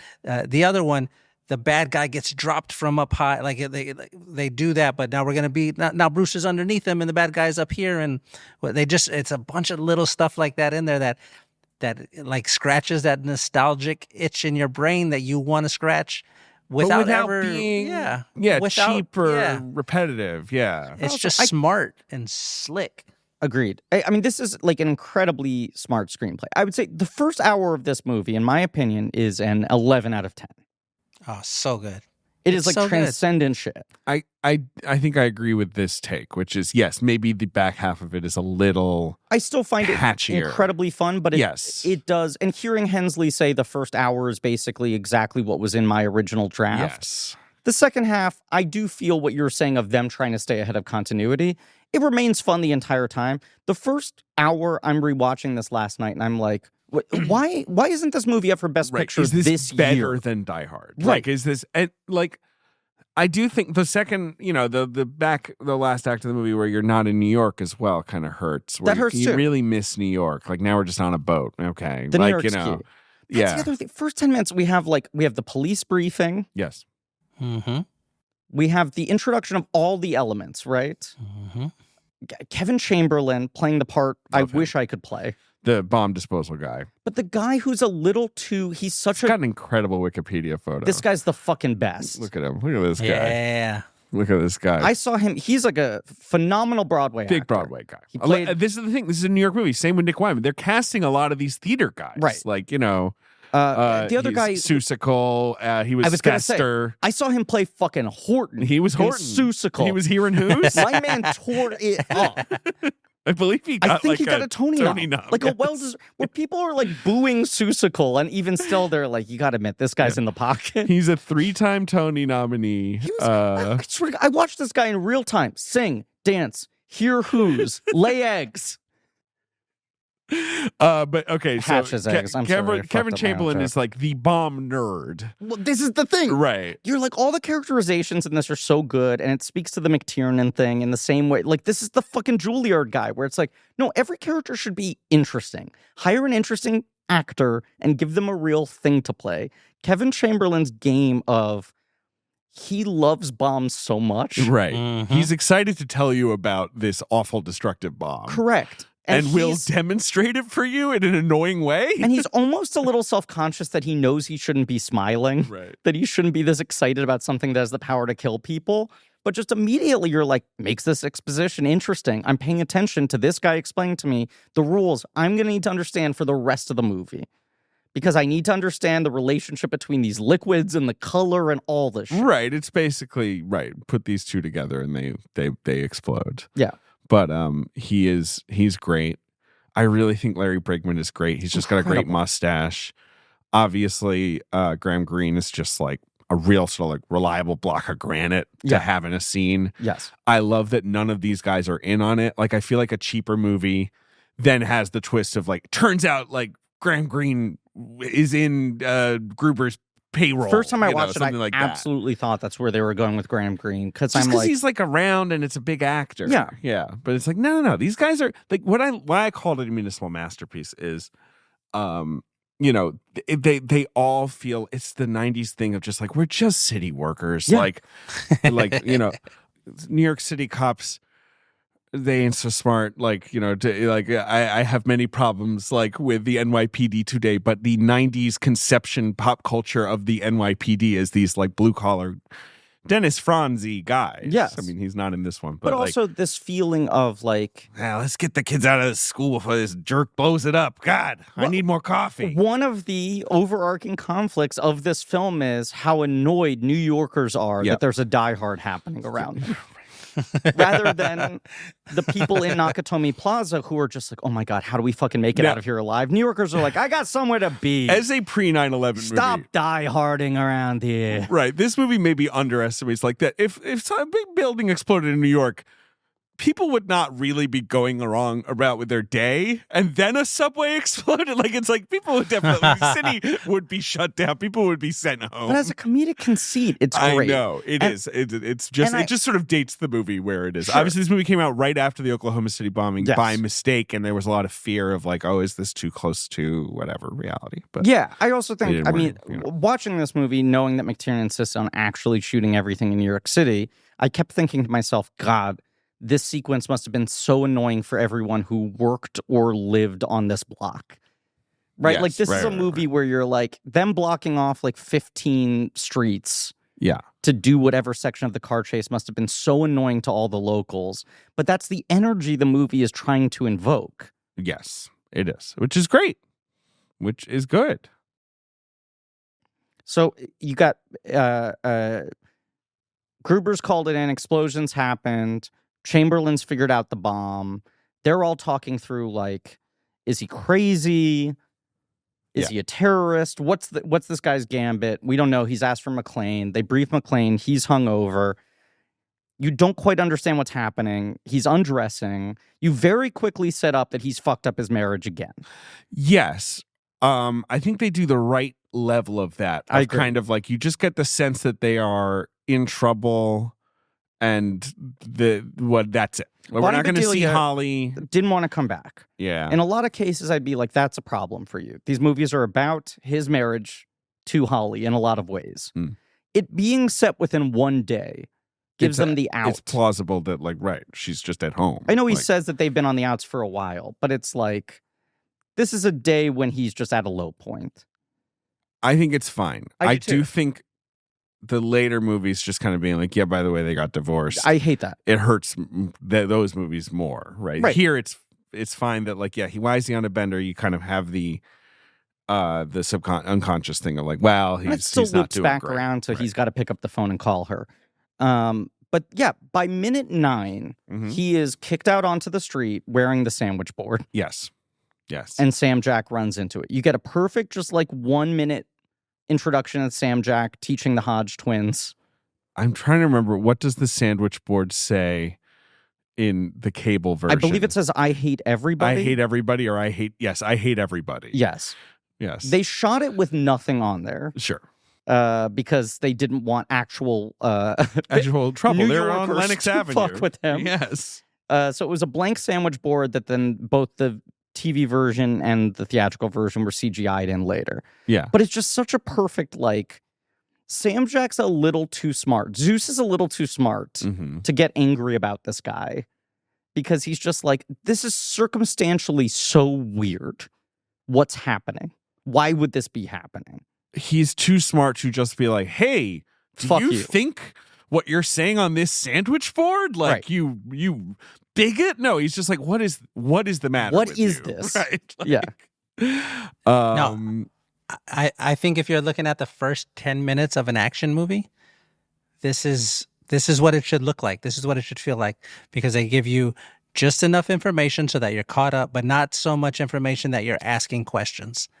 You know what I mean? Like when they started going over the bomb stuff is a perfect example. I couldn't tell you one single word that he said, but I know if you mix that clear with that red, it's fucking over. And then they pay that off later on when he's sitting in front of the thing and it all starts going together and you're like, oh fuck, it's over.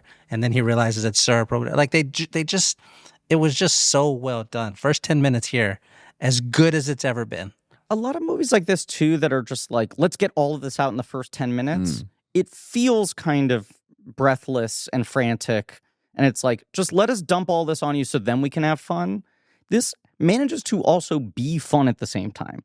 It's 10 minutes that sets up everything, but introduces the characters to you in a way that is charming. Yes. It has jokes. Like, by minute 10, you're fully locked in. You're like, great. So now these two guys just have to run across the city and stay one step ahead of this guy who's calling in with weird puzzles and games and requests and dares. And 40 minutes into the movie, we, the audience, figure out what John will figure out 20 minutes later, which is like, it's all a distraction. They're robbing the city. You don't see Jeremy Irons until minute 50. Yeah. And then when you do see him, he's looking good. He looks pretty fucking good. I do want to shout out that Bruce, when he's wearing the sandwich board and Samuel Jackson is like, just be crazy, act crazy. Basically just does his 12 Monkeys performance, which will come out this year. Yeah. Which is great. Like where he's just like, oh man. Yeah. Like, like he just starts to do that character. They get in a cab. They drive downtown. Is this when they drive through the park or is that later? That's later. That's later. No, because first they go to the 72nd Street subway station, the payphone. Yes. You have that great sequence with, watching this movie as a New Yorker. I know people love it when we talk about how much we love New York on this podcast. But you watch a real, like, shot in New York movie like this, and part of it is the nostalgia being like, oh, right, that's what that street used to look like. All these stores have closed down. Those restaurants are gone. Right. That one corner of 72nd with the payphone is still Gray's Papaya and the Sleepy's above it. It's true. It looks exactly the same today. I believe the Sleepy's is opposite, or is it? It's above it. It's above it. It's above it. Yeah. It's above it. There are still a lot of also like just sketchy looking businesses in all the surrounding buildings. It is a funny part of town. Yes. And a couple shitty Irish bars still there for whatever reason. Malachi's. Yeah. Like, it's like the opposite of a business improvement district is in charge of, like, they're just like the business unimprovement district reigns supreme there. But they give him the call that he has to go to that payphone. Yeah. Right? They get there. The woman's on the phone. They try bluffing to him. Mm-hmm. He mentions the woman. They know that Gruber has eyes on them now. Although, of course, they don't know he's Gruber yet. No. Then he throws out the wives' riddle. Which is what? What's the wives' riddle? Met a man who had 7 wives, and each of them had 7... Whatever it was. Yeah, and it's like, my number is 555. Right. Okay. The rest of my phone number is... you talk about, like, it's what you said, Shay. Like, letting the audience feel a little smart. It is really fun to build an action movie around, like, schoolyard games. It's so great. It's such a clever idea. Each wife had 7 sacks. Each sack had 7 cats. Right. It's that thing. Obviously, the gallons of water is the most famous puzzle in this. But yes, the combo of like them being kind of lo-fi, under pressure. Yes. And McClane's attitude, like, God damn it, I'm hungover. And Zeus being like, I'm good at this. I know this. I can do this. This is my strength. Not like nerdy about it, but just kind of like, I actually, like, if you just shut up for a second, But it's like they're all just kind of challenging and clever enough that the audience leans in. Like, it's not an exposition dump that makes people bored. You start to go like, wait, can I solve this before the characters do? Yes. Can I throw an atomic take? An atomic take? Yeah, I'm going to throw an atomic take. Interested in hearing this. A lot of talk about how, like, Matt Reeves did, used 7. To be in his Batman movie. Okay, sure. Right. This is the movie he actually should have studied more story-wise. Ooh, you think there should be that. more of a ticking clock element?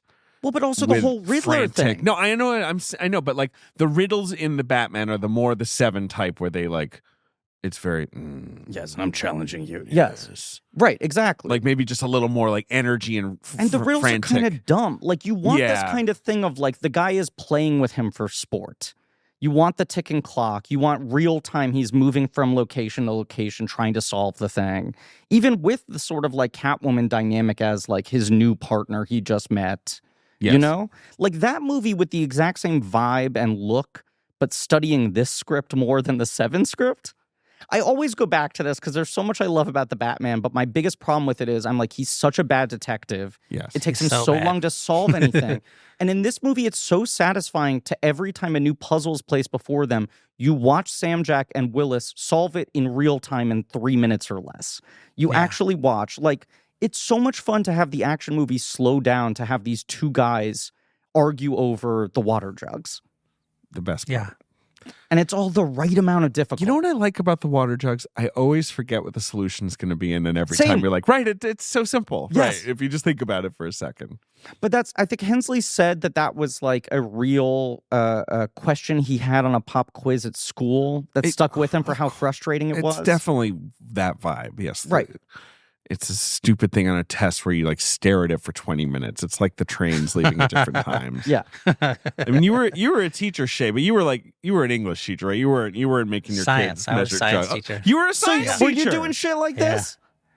No, the closest I ever got to doing anything like this was gave a multiple choice test. There's 25 questions, and every answer was the letter B for every single one. And you could see some of the kids figured it out. Some of them got halfway and panicked. Like, there's no way that this is really happening. I would panic. You I would know panic. what I mean? The But- risk of, wait, could that be it? Yeah. Like, it really Yeah. is going to be all B's? Like, That's the one test I would have done well on. you're good at figuring out a gimmick. I'm good at cracking gimmicks. I'm not good at knowing science. The answers. Yes. But yeah, watching them do the puzzles in here.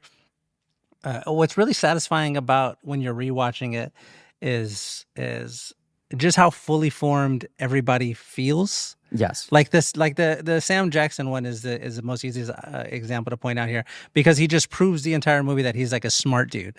Mm-hmm. And that's exactly how they introduce you to him, by him teaching a lesson.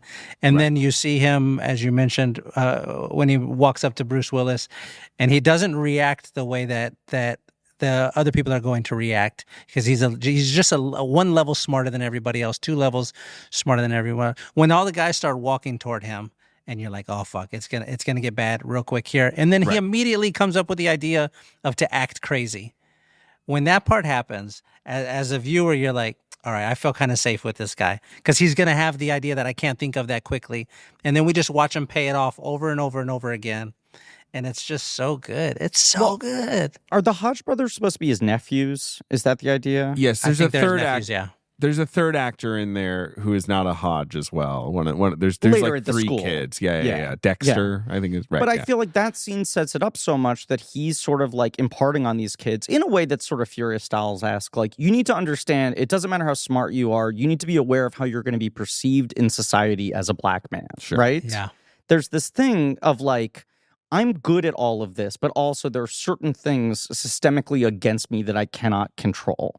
And McClane on his face is like the kind of guy he should hate. Of course. As It's the like embodiment of like... Well, and also he like blusters into everything. He's literally wearing a badge around his neck, like, and he's like, I'll figure it out later. He You doesn't know, like, think for one iota about how anyone else is perceiving him. sure, true. And I think part of the allure of Sam Jackson in this role in particular is it would have been so easy for them to serve up a character that's like kind of wormy and squeamish and like scared all the time. Yes. But they Or you could establish have- immediately when he's talking to the kids, and they're telling him about Troy, who's like got them stealing and selling whatever, blah blah blah. And he tells them not to do it, and then they're like, "Do you want us to take it back to him?" And he's like, "No, I'll take it back to him." And you're like, "Oh, okay." Like, he's not afraid. And it's such a clever trick to play. Yes. He could also, of course, be like a Chris Tucker-esque, like motor mouth sidekick, which has been done a million times in these action once movies again, or buddy the movies far or more whatever. stoic version of it. Yeah. The But- real, like, kind of stiff shirt guy. Yeah. But it's a great pairing. It fits the His look is incredible. yes, like it fits the kind of general vibe of like, I mean, like Falling Down is a very serious movie coming Yeah. out a year before that, but like the same kind of like the city's just kind of hot. Yeah.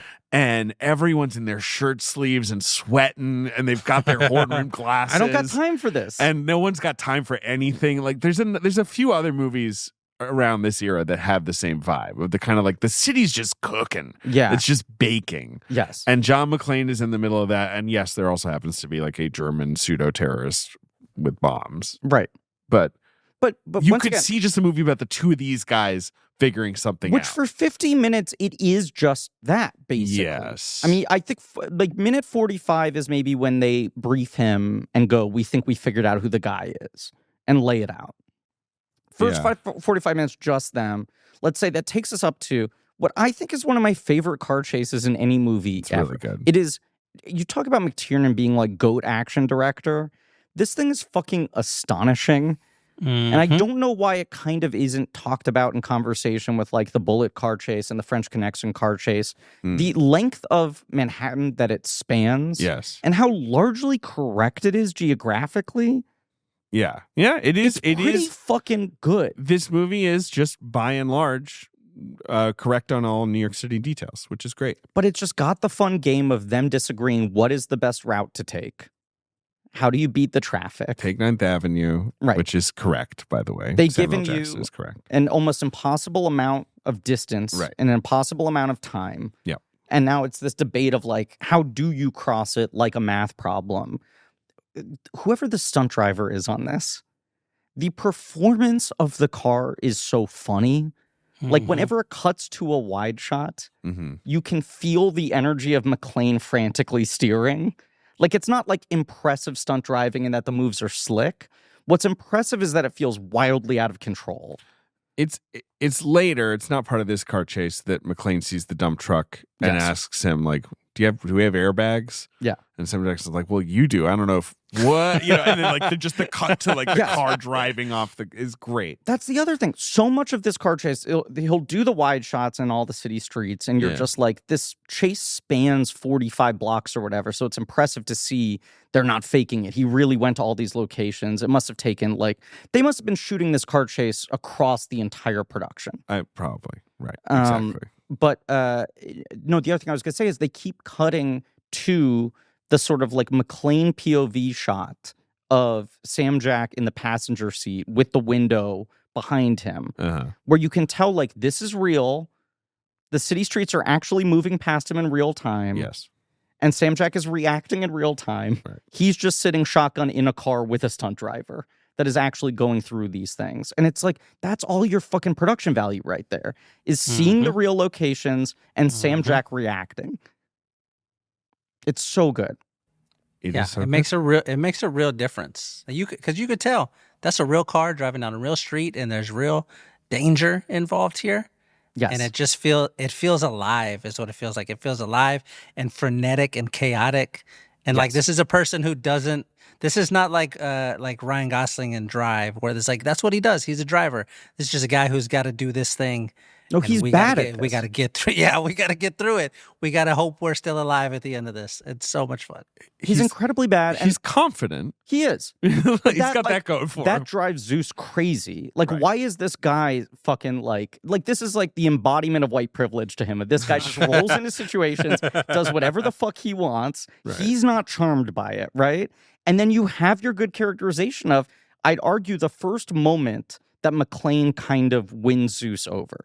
When they're on the phone, there's some crack he makes to Gruber that makes Zeus laugh. There's a clean cutaway to Zeus laughing where it's like, okay, this guy's got some bits. Kind of right. I'm a little amused by him, but I don't really respect him. Because it's pretty much then that it's like, okay, now go to the subway, right? Like that's... Well, but I was going to say, in the car chase, he gets over the radio and calls in the fire truck, right?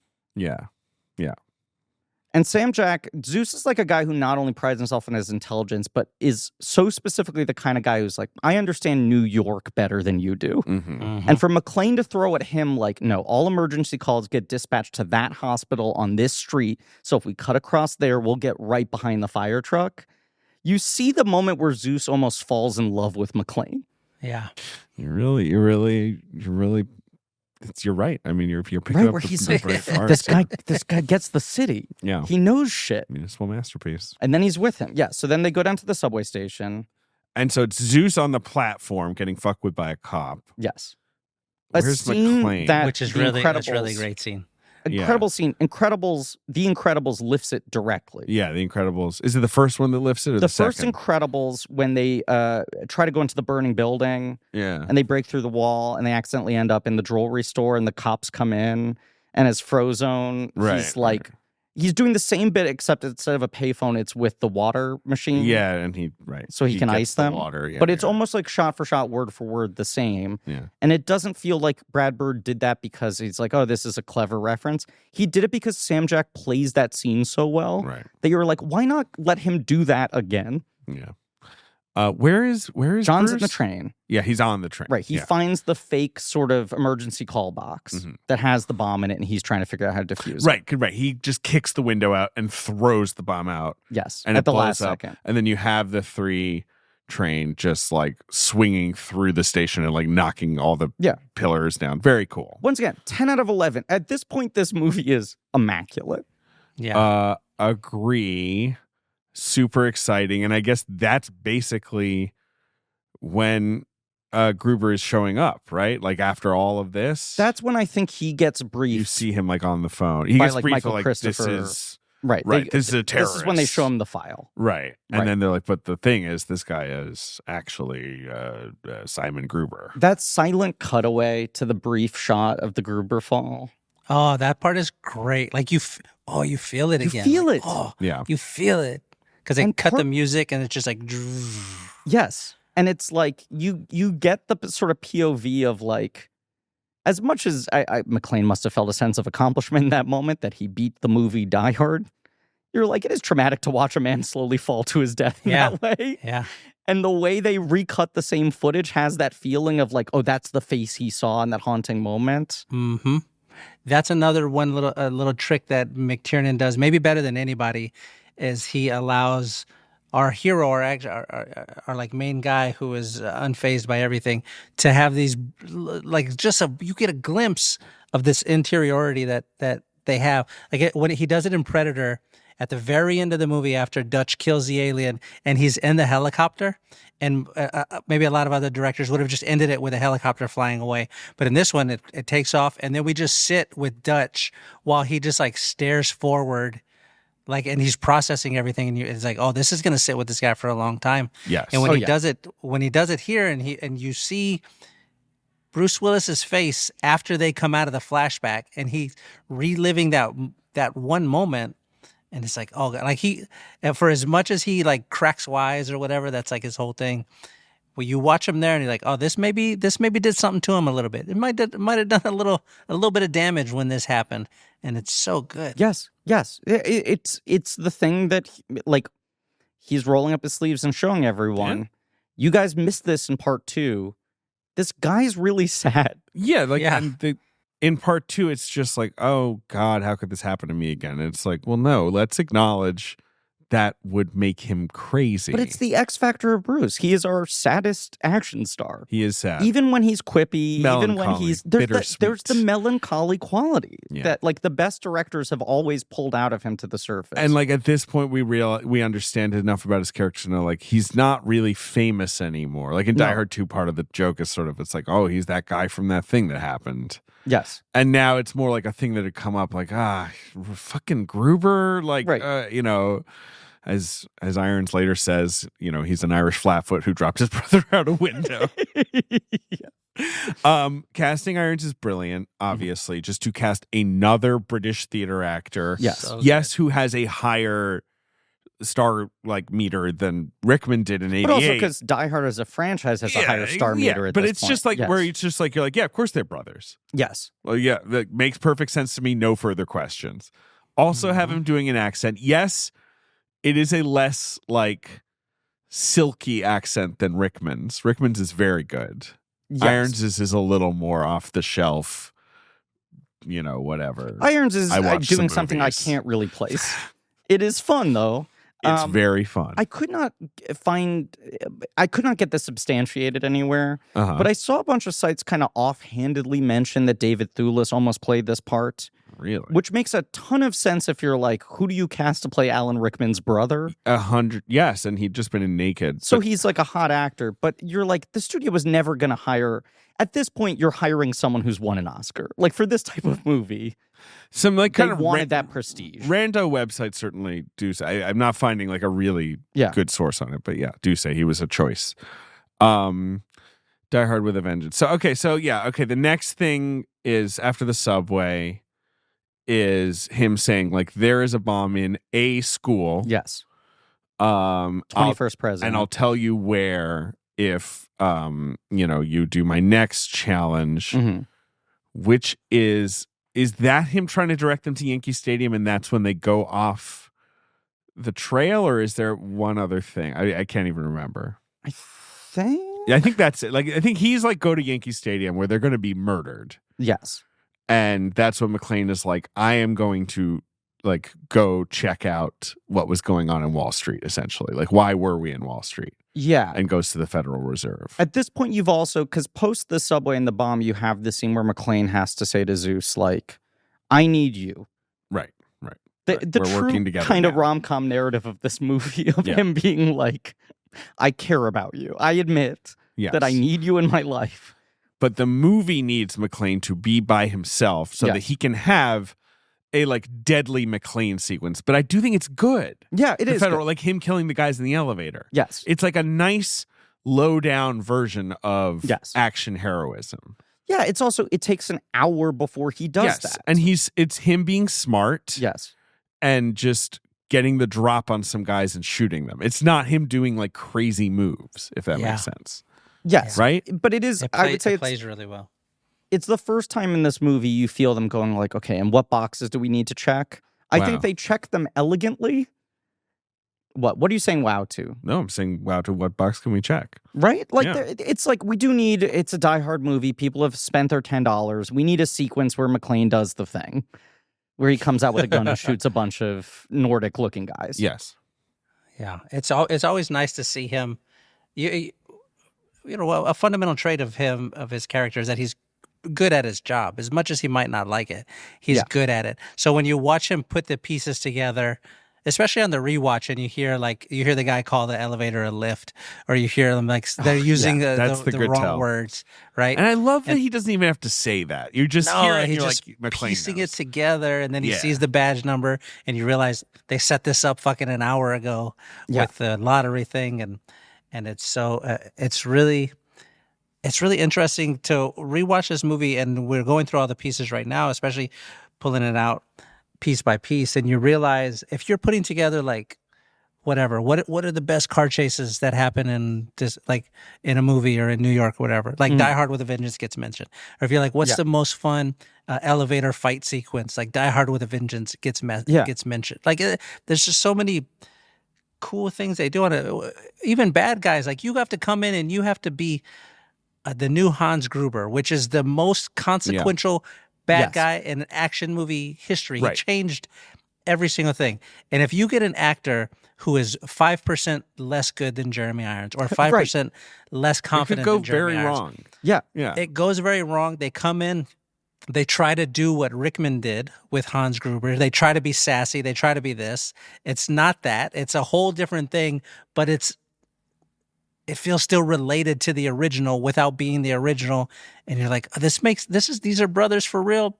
They grew up in the same house. They sort of have the same sense of humor, but it's relayed differently. There's a little more bite here and a little more sass here. Every person in this is like, it's class all across the board. He is sassy. He is sassy. And he's got really, really good fashion. Like the glasses and the cutoffs. Hot girlfriend, cool crew. Yeah. I think he's right. You're with him? Yeah. Victimless crime, the Federal Reserve. Who cares? Yeah, take those gold bullion. No, but I love that, like, the larger kind of conceit of this movie is like, the classic action movie, this time it's personal, revenge, right? For the sins of the previous film. Of course. And you're like, no, all of that's a red herring. Once again, some guy just wants some shit, and he's like setting up a fake action movie to distract the entire city of New York I mean, it's why the Irish flatfoot line is good, because that's where McClane is like, so you don't care about me at all, right? And he's like, no. I do want to kill you. You like, suck. It's rude of you to have killed my brother, who I didn't even like. Yeah. But like, no, obviously plan A, Right. gold bars. But that's plan B, you die. It's when you get back to the New Jersey fucking sense of humor thing. And the problem with Die Hard 2, as much as I love William Sadler and his crew is excellent. Sure. You're like, it kind of needs to be like snobby Eurotrash fighting John McClane. Yeah, it needs to be these guys who are just like, I hate this American shit. It is annoying that in 2 and 4, it's mostly Americans, Right? that are the villains. 5, I guess it's Russians. Yes. Yeah, right. It's set in Russia. Yeah.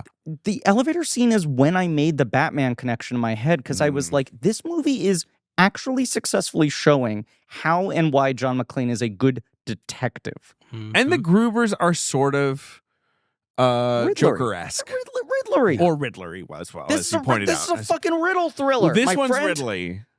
This one's Ridley. But I'm just saying they both kind of laugh in the face of crime. It's kind of what the Joker does. They do. The things that make us cry make them chuckle.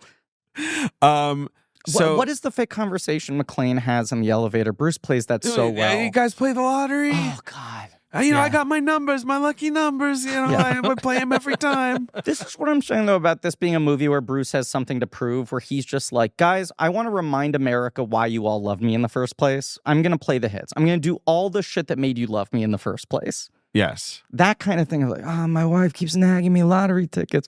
And you believe, like, he's selling it so well, you believe it would disarm these guys. Especially because he's John McClane. He does seem like the kind of guy who plays the lotto. The more you're saying this thing about having something to prove, the more I'm starting to buy into this idea.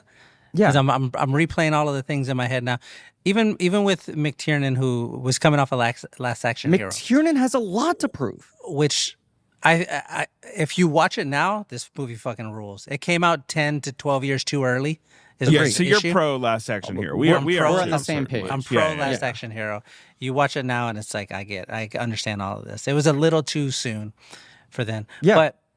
But he was in such fine form here. Everybody in this movie was in such fine form, him especially, that he does the exact same trick that he does in Die Hard with the like.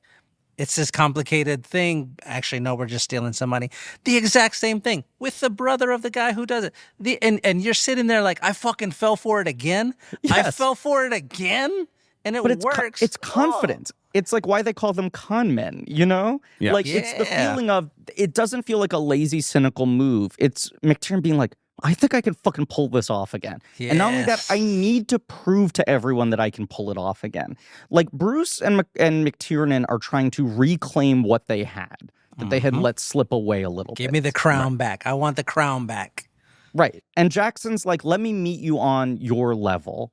I'm not going to try and steal the movie from you, No, he knows exactly what he's doing. You might be making me a crown during this movie. But it's like the 5-6 years leading up to this, he's really proven himself as an actor. I mean, Sam Jack's story is fascinating. We've talked about it before.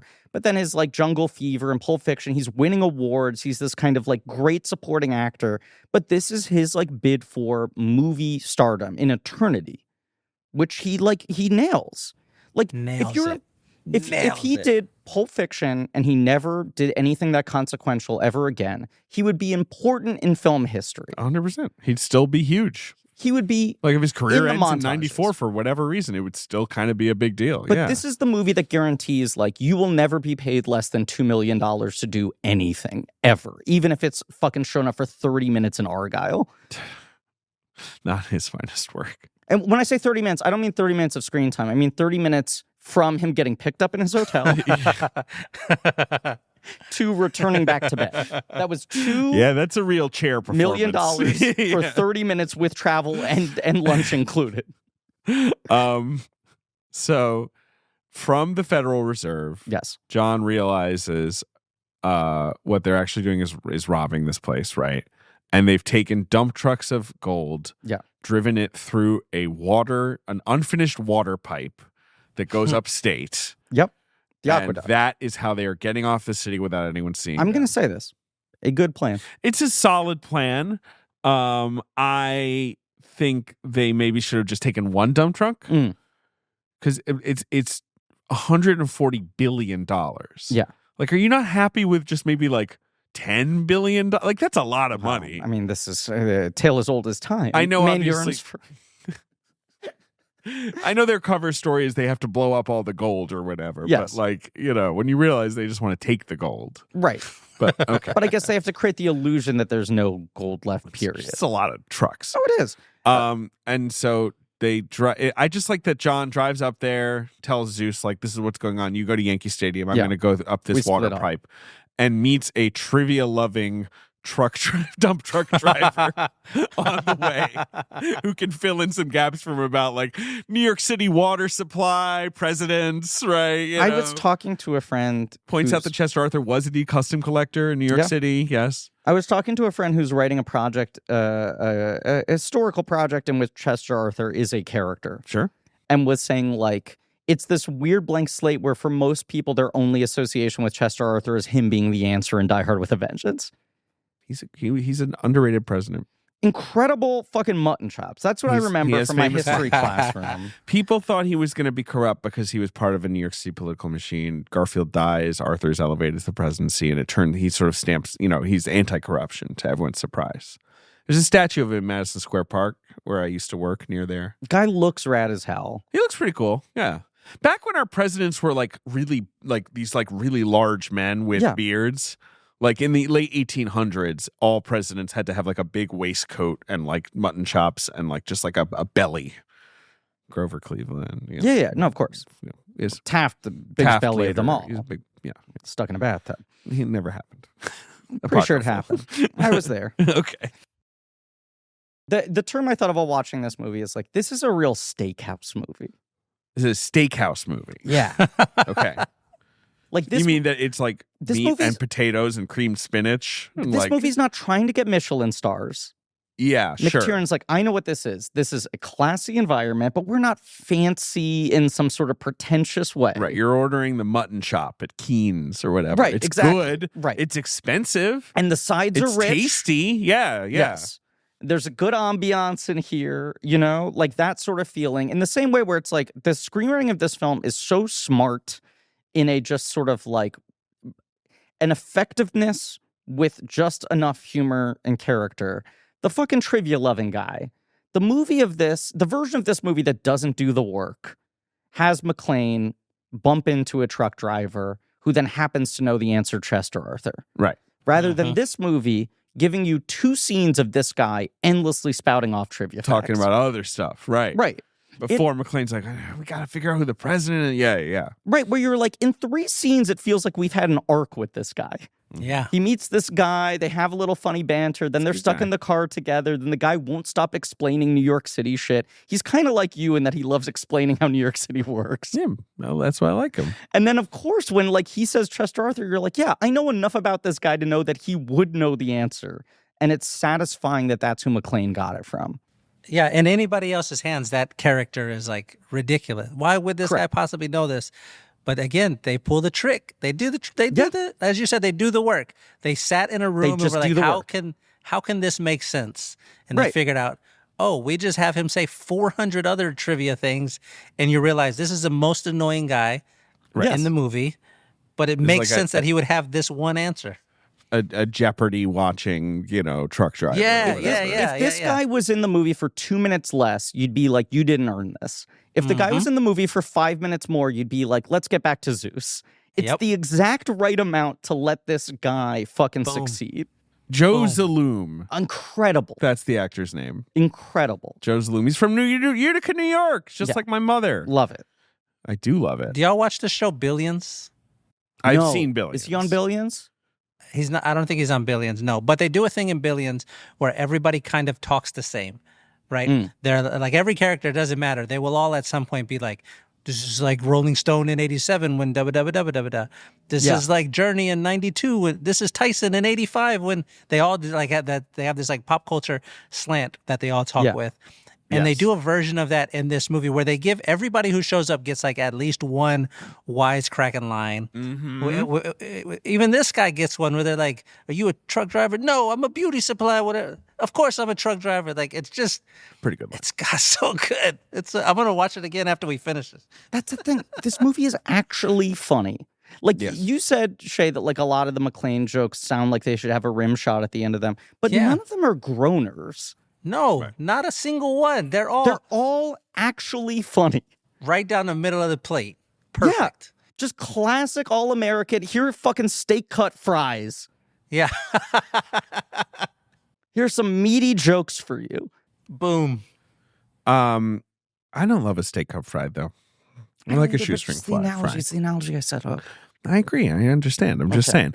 Okay, so Now that Chester Arthur School, they've been scouting out all the schools because the threat is that one of the schools, there's a bomb in one of them. It's going to get blown up. They're evacuating the city. I mean, that's the beautiful moment when McClane puts it all together where, what is it? When he steals the kid's bicycle, he sees the kid robbing the store. Yes. Zeus tries to like... And the kid's like, I could steal City Hall, which is, to Shay's point, another really witty line. Yeah. And yes, where, McClane is like, oh, this is Good a detective diversion. moment, though. It is. I mean, he's obviously also, it's rooted in his experience of someone pulling this shit once before. Yeah, but another situation in which he did a good job winning Die Hard.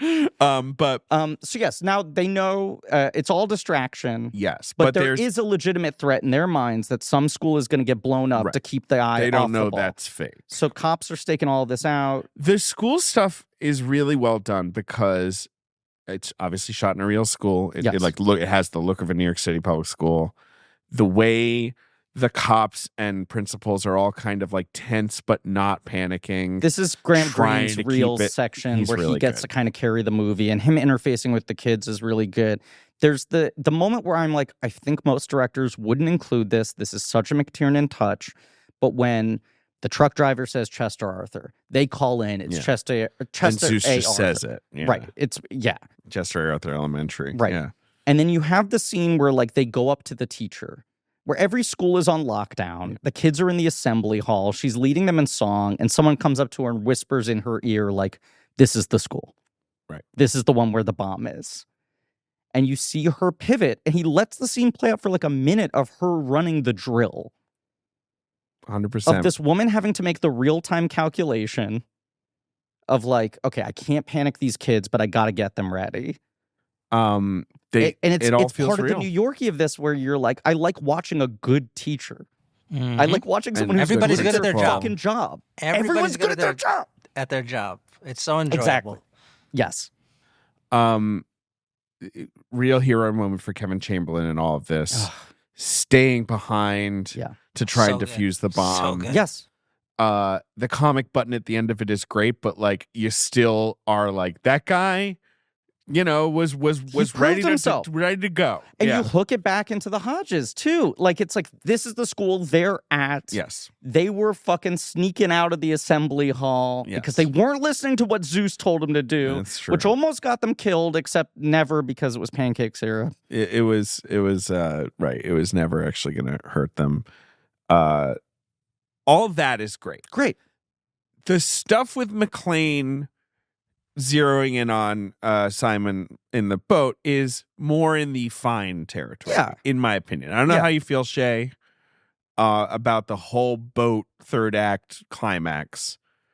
Big explosions, jumping around, swinging around on wires and all that stuff. It's totally fine. Yeah. It's good, but it's not the first hour of the movie. It's not transcendent. You could feel it a little bit. But there's never a moment when I'm like, I need to turn this off. I'm not bored. None of it's bad. I think that the sort of interplay of like Nick Wyman's character realizing it's no good, looks like he's about to turn everyone on him, and then he gets shot. Like that's cool. Like I like the gangster infighting. You're like, right, this is what I imagined Die Hard 3 would be. Yeah. The rest of it, you're like, this is what Die Hard with a Vengeance is. The explosion is so big that does kind of rock. You are like they just like put like 800 million tons of TNT on a boat, right? That used to be how they did it. That's how they would do it back then. Which it's like Die Hard 2, if nothing else, has an awesome explosion. So yes, like clearly they were like, we have to beat that. Yeah. McTiernan said that he, in making this film, realized it looks like we're probably getting an R rating. These previous two films have been R rated. Right. It's violent. There's enough cursing. I might as well throw a sex scene in. The sex scene is somewhat ridiculous. It's so obligatory, but it truly, by his account, was just like, if they're going to give us an R anyway, why not have them fuck at the last second before they get busted? It is just weird again that they're just like, let's do this. I guess they're just really excited. Yeah. She really feels like a member of Cobra, like she's a G.I. Joe villain. It's because she doesn't talk. Yeah, that's why. But she's cool. Yeah. But I do have less to say about this stuff, and stuff like McClane realizes, the aspirin was bought, in Canada or whatever. Like, shit like that feels like sort of screenwriting trickery that is less impressive. That's an on the day. You're like, I'm like, that's really right. It's detecting, but it's really specific. How quickly can the art department make a sticker to put on the bottom of the aspirin bottle? Like, let's make sure to seed that he asked Hans Gruber for aspirin, which he had. No, the movie kind of doesn't know how to end, which we'll talk about what the original ending was. The last great scene in this movie to me is McClane and Zeus tied to the bomb trying to free themselves, which is like, that's the last time the movie is operating with like unbelievable power. And the cleverness of McClane using like a little bit of explosives to free Zeus is that's really fun. But also their interplay, their sort of begrudging respect for each other. Right. I think that's when you get into McClane talking about not calling Holly back and setting that up for later. And Zeus being ready to die there as a sacrifice. Like, it's the same, it's a double B with what they just did with Chamberlain, but it still fucking works. Mm-hmm. Because it's Sam Jackson. And anybody else doing that role, you might have rolled your eyes a bit when he's like, is this another black thing? When he's done this like 9 times or whatever in the movie. But he does it, and you're like, this is the best thing I've ever seen. It's the best shit This in is the great. world. Watching Bruce Willis back to back with Sam Jackson. During this scene specifically, I just get the sense, or I got the question in my head of like, how much fun was it for Bruce Willis to walk on set every day and be like, I'm doing a movie with Sam Jackson who can keep up with me. Sam Jackson, probably a better overall actor than Bruce Willis. Jeremy Irons, probably a better overall actor than Bruce Willis. Sure. But but I'm still the star of this movie, and they're bouncing off of me. And like, we just did Pulp Fiction. The bad guy is coming off a Lion King. I'm in an action movie. Man, Irons. I'm in an action movie against He's collecting. Scar? Oh, come on. Irons must be taking everyone out to dinner on set being like, Lion King, baby. I'm so rich now. I wonder if that truly was the studio pitch where they're looking and they're like, okay, we could get David Thewlis for this, or hear me out. What if we hire Scar? The hottest villain in Hollywood. Yeah, sure, he's Klaus von Bülow, but he's also Scar. Right. And they knew exactly what they were doing because they only give you his voice. They give you his voice for an hour. Shay? They only give you the voice. That's a good like, point. That's a good fucking you point. You need someone whose voice is gonna be enough for the first chunk of the movie. But you're right. I feel like, I've read Bruce interviews. Okay. When he's sort of worked on his better movies, his more serious films. Even just like the Bruce Willis roast from a couple years back. I remember, where Edward Norton talked for a while and gave a speech that was funny but also kind of endearing, where he talked about Bruce Willis coming backstage to see him after some play and being like, you have the kind of career I always imagined I was going to have before I became a movie star. Right. That Bruce always felt a little trapped by, like, he fell into a thing which was very lucrative for him. Yeah. I think he enjoyed being incredibly famous and whatever, but that, like, it did sort of lock him into a star persona for the rest of his life. Sam Jack is a guy who's like, yes, I think you're right, Shay. Like, he has always seemed to recognize and love when he works with actors who are better than him. He doesn't have an ego in that sense. No, he's but not, also not at Sam all. Jack is the type of guy who is a really fine actor and also a full tilt movie star who can just do the fucking energy and the banter with him. I mean, they do not have a scene together in Pulp Fiction. No. And they obviously go on to do Unbreakable together. And Glass. But even those movies, they don't actually share a ton of screen time. Unbreakable a fair amount. It's more. But they're both playing kind of against type. Yes, true. Like, this electric banter is only really here. But it's clear they like each other. And I think a big part of, beyond just like Andrew Vanya being at the con screening and watching the reaction to Sam Jack, Yeah. I think a lot of the legend is just like those two guys being at Cannes together. Yeah, well, maybe they had fun. They weren't filming the movie together, but like, you just imagine those two guys on the Croisette together being like, let's fucking put this in front of cameras. The end of the movie, McClane shoots a cable and it takes down a helicopter. He sees a sticker on the bottom of an aspirin bottle that says north of the border in Quebecois. Yes. So they realize. And so he realizes he must be going to a motel. Who knows? Near Canada. They go there. It's just an underwhelming ending in relation to everything that's already happened. Yes. Now, what is the alternate ending? The alternate ending is very bizarre. Yes. And I feel like Hensley and McTiernan talk about it as like, and Willis, like, we had a really interesting ending and the studio chickened out and they didn't like it because it wasn't die-hardy enough for them and they wanted a big action explosion. And I'm reading about the ending and I'm like, this sounds great. And then I watched it and I was like, I completely understand why this was unusable. Right. It's not just that it's like... Have you seen it? Unconventional. Shay, have you seen the alternative ending? It's on the... I'm excited to hear about this. Special edition DVD or whatever. Yeah, it's on the iTunes around. Extras. Yeah. But it's 1 year later. And it feels like the ending of like the Maltese Falcon or something. And it's presuming that the helicopter thing didn't happen, that Iron successfully robbed the money. Yes. I think everything up to the aspirin bottle happens, but McClane doesn't. Because him saying like, Zeus, hold on, is an ADR line, I believe. Sure. The aspirin bottle plays into the alternate ending, I know. Correct. So yeah, so like that's part of it. But like McClane has been fired, right? Yes. Like he is divorced. Yes. It's a year later. He's at the end of his rope. Right. Well, it's like you're like Gruber's like Canadian lair. It feels like he's like in like Don Corleone's like back office, right? This sort of like wood paneled, like sort of Gordon Willis-y looking. Right. It's like very noirish. Right. And he's got all these beautiful assistants and he's sitting behind his mahogany desk. And then he thinks like a butler's handing him some food and he looks up and it's McClane. And McClane's wearing kind of like a Philip Marlowe jacket. Yes. With the collar up. And he's in a very different register. It does feel like the end of a Bogart movie where he's like, I figured it all out after the fact. Using the fucking aspirin bottle or right. whatever. He kind of gives him like a moral dressing down. Yes. And talks about like how much he hates the guy. And just it like he's kind of he's not doing McClane quippy blue collar shit. He's doing like, you fucking idiot, you like stubborn, arrogant piece of shit. In a way that they said when they tested it for audiences, they were like, it makes McClane kind of seem like a bully. Right. He's doing it in this very like stoic, sort of steely way. And then he just shoots Gruber in cold blood and says, yippee-ki-yay, motherfucker, and walks out. But no, there's a whole thing where he's like, let's play McClane says. Oh, yes, I'm sorry. And he makes Gruber shoot a rocket into himself. This is the bullying part of it, though. He starts like doing like these taunting games to like show that he's actually of greater intellect than Gruber. It feels out of character. It's not just that it's like a muted, quiet ending, but you're like cruel. You're removing the ticking clock. Yeah. Because it's a year later. So it's like McClane's now just had time to stew. And McTiernan's read on the ending was, I liked the idea of like showing him a year later. And it's like, you know what? These 3 movies in a row have actually broken McClane. Something has snapped within him.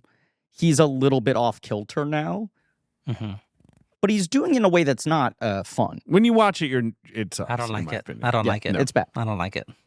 I'm out. The ending still is a little underwhelming, but it's better than that. The ending of this movie is fine. It's just exactly. But like it's what the ending, some version of the ending should be this. I basically buy him saying yippee-ki-yay again. Sure. A thing I hate when they do it in the 4th movie. Eventually, it's fine. I don't love it. It's just like the first time he says it. I know he has to say it. The first time he says it, it is so context dependent. It really is. He is referencing Roy Rogers. Right. So he has been teed up to make the joke. At least he's saying it to a Gruber, right? Like that's why it's okay. This is the only other time I'll basically allow it. Because it's like he's calling back his own like, hey, closing the loop.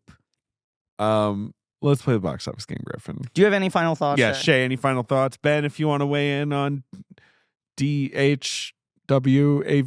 Yeah. Good time. I think we hit everything for me anyway. Ben, what do you got?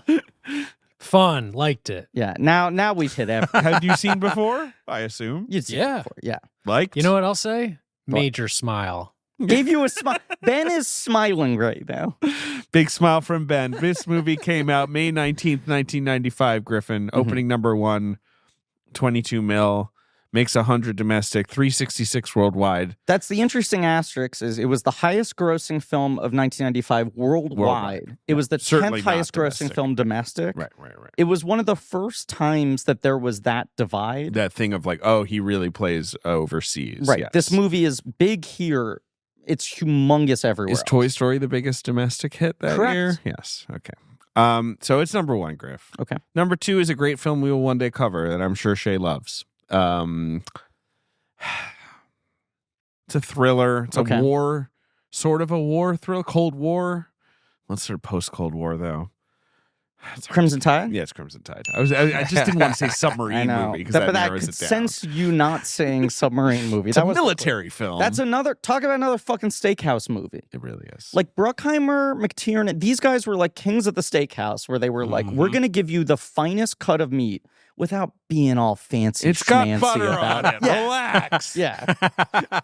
You can drink a beer if you want. This isn't a wine-only joint. Shay, I assume you like Crimson Tide. Indeed, I do, my friend. Yes. You got that one on VHS? Of course I do. What are we doing? What are we talking about here? I want to find a way to stump you. Do you? Y'all were talking about Under Siege just right here. Like, boom. There it Action is. movie. Here, A really good Universal Soldier. This is just the use. I got all the Universal Soldiers. It's just the use right there. You got Under Siege 2? Yeah, I got Under Siege 2. Are you kidding me? Come on. Ben loves Under Siege 2. Territory. Ben, for decades, had not seen Under Siege 1, but listed Under Siege 2 as one of his favorite movies. Oh, That's what true. fun it must have been to then go back and watch Under Siege 1. Which is good, Ben. It was great. It actually blew my mind. It could be even better. Yes, quite a lot better, actually. Number 3 of the box office is new this week, Griff. Okay. Clear counter programming. It is a romantic comedy. 1995. Yes. And it's opening pretty poorly, I would say, at 5 mil. Interesting. It's a big star. It's one big star? It's 2 stars. I would say the One is female bigger. lead is sort of on the downswing. It's not I Love Trouble, is it? No. No. Oh, I know what it is. You know what it is? What is it? I Shay. know what it is because I have it. While You Were Sleeping. It's not While You Were Sleeping. That is a great Damn film. it. That's and a female great star guest. on the upswing. Female stars on the upswing. Okay, there. the female star is dwindling in this case. This person's on the downswing. Oh. Is it Sharon? It's not Sharon Stone. No. Don't think about the female star. You're gonna get. I'm gonna get caught up. I think so because she really is by the '90s kind of less of a big deal. So it was an '80s person. Yes, but it's the male star. It's his movie. It's his movie. Yeah. It's not Deborah Winger. It is Deborah Winger. Well, look at that. Well, look at that. I think it's Forget Paris, written directed by Billy Crystal. Oh, It's Billy Crystal's Forget Paris with Deborah Winger. That's her last movie for a while. NBA referee, rom-com. Yeah. I wish Miller I shows loved up in it. that one. And I don't got enough time because I'm an NBA referee. Yeah. I have never seen Forget Paris. I haven't either. I recently watched every Billy Crystal opening monologue. Mm-hmm. And I think the thing, I was saying this to you because you also watched all of them. Sure. Yeah. He straight up repeats jokes every time. It becomes like the canon of like, right now I'm going to do Part of this it, one But again. also he's doing it in a non-YouTube era where people are like, I don't remember what he said a year ago. Sure. So just, he did okay. this movie direct itself 3 times. 3 times. Yeah. I think he, for both Forget Paris and Mr. Saturday Night, did the bit of announcing his movie as one of the Best Picture nominees and then going, I just wanted to see what it felt like. Forget Paris sort of did financially better than Mr. Saturday Night, but got like very tepid Kinda reviews. nothing. Yeah. And Yeah. Have you seen Forget Paris? It does have the NBA referee. I angle. I have seen Forget Paris. Do you have that on VHS? I don't think I have that one. No. Okay. It You does don't have. think. I know it has a million like NBA stars like in it, like as themselves. That was the whole reason I watched it because in the trailer, they show a clip of Reggie Miller shooting the 3. Billy Crystal Right. does the hands up, And then Reggie Miller high fives him on the way back down court with his hands up. And I thought that, I got to go watch this Reggie Miller and Billy Crystal movie. How dare Billy Crystal high five Reggie Miller? That's what I have to say about that. Number 4 at the box office, a film that Shay guessed about 5 minutes ago. 5 minutes ago, he guessed it. It's not While You Were Sleeping. It is While You Were Sleeping. Less than 5 minutes ago. Now that's a movie. That's a movie. That's a movie. picture. I love While You Were Sleeping. Great film. Who directed Good that? Sandy. Some Turtle good Sandy. Top! That's a turtle top.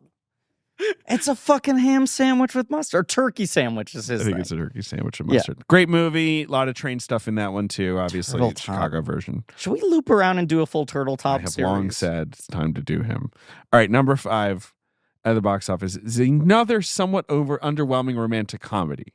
Underwhelming. It's directed by and starring the collab. Uh-huh. We just covered another of their collabs. The director and the star. Interesting. We just covered another of their collabs. Mm-hmm. Main feed or Patreon? Main feed, but someone was choosing. Oh, interesting. Okay, so is it French Kiss? It's Larry Kasdan's French Kiss, starring Kevin Kline. Yes. And Meg Ryan. Meg Ryan. I know people who swear by this movie. This is also one of those movies that weirdly is like unwatchable now. Oh, is it hard? It's hard to find. It's Have you seen caught in French some Kiss, Fox Ben, as a streaming Kline fan? goal? You know how he did an Italian accent? Do you want him to do a French one? Oui, oui. Also kind of an underwhelmer at the box office, like did like 40 mil, like, so those are the top 5. So it's this real, like, you can either go see movies about explosions or movies about like, Sure. character comedic actors like falling in love. Speaking of a thing that I brought up, Sure. I showed my little cousins Pierre Lescargot, Sure. the classic Kenan Thompson, all that sketch where he teaches you French in a bathtub. Yes. They thought that was the funniest shit they had ever seen in their life. Because it's funny. It was like I had reinvented comedy for them. Keenan kind of did reinvent comedy. Correct. And B, he was like, wait, Keenan's existed for this long? I know. It must be mind-blowing to be like, yo, Keenan was literally famous when we were children. Right. I was like Keenan was my guy when I was your age and he wasn't much older than me. Yeah. And he was like, he looks sort of the same. Hey, well, he does. Yeah. Number 6 is A Little Princess. Great film. Great Alfonso film. Cuarón's A film Princess. we will cover. Number 7 is Friday. A great film. A great film. We'll probably cover one day. F. Gary Gray's Friday. If F. Gary Gray can start making good movies again. Number 8 is the Hugh Grant movie, The Englishman Who Went Up a Hill But Came Down a Mountain. Yeah. One of the longest titles a movie ever had. Yeah. One of the great titles along with Die Hard with a Vengeance. This is a great title weekend at the box office. Number 9, a little movie called Bad Boys that I'm sure Shay does not have on VHS. Yeah, Shay, you don't have that, right? I got both of them right there. Of course you do.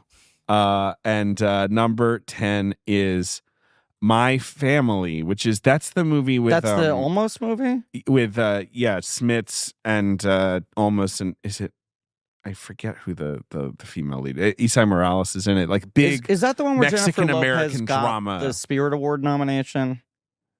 Yeah, she is in it. I'm not sure. I feel like that's the movie where she sort of started getting taken seriously as an actress for the first time. Have you seen My Family, Shay? Yes. Every Mexican has to watch My Family. Yes. When you're, I feel right. That's the thing. Like, I feel like there were so few Hollywood like efforts at like big sort of Mexican American epics. Like, and that's like one of the most famous ones. Because that's not Luis Mondoki, is it? It's Gregory Nava. Okay, who then does Selena? Yes. So that's the other part of it. I think she gets Selena off of that. Right. Yeah. Yeah. Is that movie good? My Family? Yeah. I've never seen it. Fine. Shay? Selena's great. Selena's really good movie. Yeah, I think of My Family as, no offense to it, is a little boring. Well, offense taken. I feel like that's kind of its reputation, is that it's just maybe a little boring. Shay, here's a question for you. You said Bad Boys, you got both of them on the shelf. Yeah. Does it irk you when there's like a third Bad Boy and now coming soon a fourth Bad Boys in a post VHS era that you cannot put alongside? Do you ever consider making modern dupes of sequels or films in the style of the 80s, 90s movies you play? I'm a romantic. I like what was when it was. I don't need it's to got to be redo mass produced. Yeah, I don't need to redo the new stuff. There is a woman on Instagram. I wish I could remember her name instantly, but she makes like VHS covers and tapes. I follow Yeah, her. Yes. yeah. They're awesome. Yeah. They're great. Those ones are really good. If she would make one, I'd buy one. But I don't need for the movies to produce them that way. Our friends, Jordan Fish and Brayton Torrey, great friends of the show, made a video for us last year that was a parody of the Nicole Kidman AMC ad with Ben extolling the virtues of watching VHSs on your porch. And Jordan went through the trouble of making VHS dupes of a couple modern Ben favorites that never got on VHS. That's so incredible. I think he now has a bespoke VHS copy of Assassin's Creed. Correct. And there's one other one that he faked, I want to say. Yeah, I'm trying to think. What was But the rather other than one? just like composite it onto the screen and post, he was like, I will transfer Assassin's Creed to VHS. Wreck-It Ralph. Wreck-It Ralph he put on VHS. That's wonderful. That's a good friend. Just imagine that giant Wreck-It Ralph clamshell, that big plastic Big clamshell. plastic one. Oh, That would be fun. Disney should just do a few of those. they should. Just turn out a few. Come on. Yeah, please. With vinyl being so popular, even cassette tapes, I feel like yeah, are- but no offense to VHS, but vinyl sounds good. VHS, it's more like you're trying to summon a visual vibe. I know there's some people who really actually you're saying are. this to Shea Serrano. I I want to know. remind you who you're talking to. I think this is also No, about he's the right. aesthetic. Look, the right behind me. experience. I have exactly. this 9-inch. You got this set up. Yeah. Zenith TV VCR combo. Yes. And when you put it like if you put in Twister, it has the like Dolby Digital Surround. Remember that big advertisement they used to do? Of course. And it's of so course. funny to hear it come out of this little tiny TV and see it on a weird screen. It does not look great. If I need to watch a thing to research it, I'm not going to watch it on VHS. This is But just if you just want for the vibes. porch vibe, Just vibes. Ben's porch is all vibe. that it is. Shay, Playing you in ever the take it background. outside? You ever take it outside, Shay? Is Ben's question. Take it outside? No, I'm an inside VHS watcher. We have at our house like a projector screen that we watch movies outside, which is really nice. Oh, that's But I've never watched a VHS tape outside. Ben, don't be disappointed. You have to consider Shay's from Texas. It's a hot porch. that's It's true. hot. Yeah, it's hot It's to watch real it hot outside. outside. Yeah, It's Ben real would hot. watch movies outside, but that's up in the Northeast. That tape is going to burn to the touch if you take it out on a porch. Shay, are those figures on top of your TV setup? I see the silhouettes. Oh yeah, this one that's a Freddy Krueger standing on top of a Nightmare on Elm Street VHS. Very This good. is the clown from Spawn standing on top of a Spawn VHS. Violator, baby. Violator, some good John Leguizamo right there. It's the best part of that movie. Are you serious? Come on. You unfortunately might have just added an hour onto this episode. My bad. We have to go. These are We long-standing can't- conversational threads. We can't do another Violator run on this show right now. Violator's been coming up a lot on this show. Violator and Clown and the 97 Spawn movie have been discussed a lot. All I'll say is if we ever end up doing a full Spawn episode, we have to circle back to you for your thoughts. Shay. Yes. You have to at least contribute some thoughts. Boom. Look at that shit. Oh, Telling you, I man, mean, this ain't a game. This is that serious. is a movie that needs to be watched on VHS. Yeah. The visual effects. That's I a think, movie that get loses their a due. star if you watch it on Yes, Blu-ray. You don't want too much definition. You want to take some definition out of there. Yes, for Shay, sure. thank you so much for coming on. This was so much fun. I've been listening to y'all for years. I couldn't believe I got the message to come be on the show and then to talk about one of my favorite movies ever. Thank y'all so much for having me. You are a sweetie, Shay. We Thank couldn't believe you so were much. listening. We were very excited when we found out you were. Mhm. Yeah, and then like once we decided we were doing McTiernan, we were like, this feels like a good Yeah. match. Yeah. Thank y'all so much, for real. Have you on sooner. Have you on again sooner. Anything you want to plug? No, I don't want to plug anything. Just everybody keep Hell yeah. listening to this show so I can keep listening to it as well. Y'all keep making it. It's wonderful. It's wonderful what y'all are doing. I enjoy it. I It's great very deal. kind of you. That's to very say. nice of you, Shay. Thank you. When we were pitching 6 trophies, and they were like, "How do you want to start the show?" And I was like, "Oh, you ever listen to Blank Check? They talk for like a 45-minute introduction, and they're like, "Well, we don't want to do that." Nope.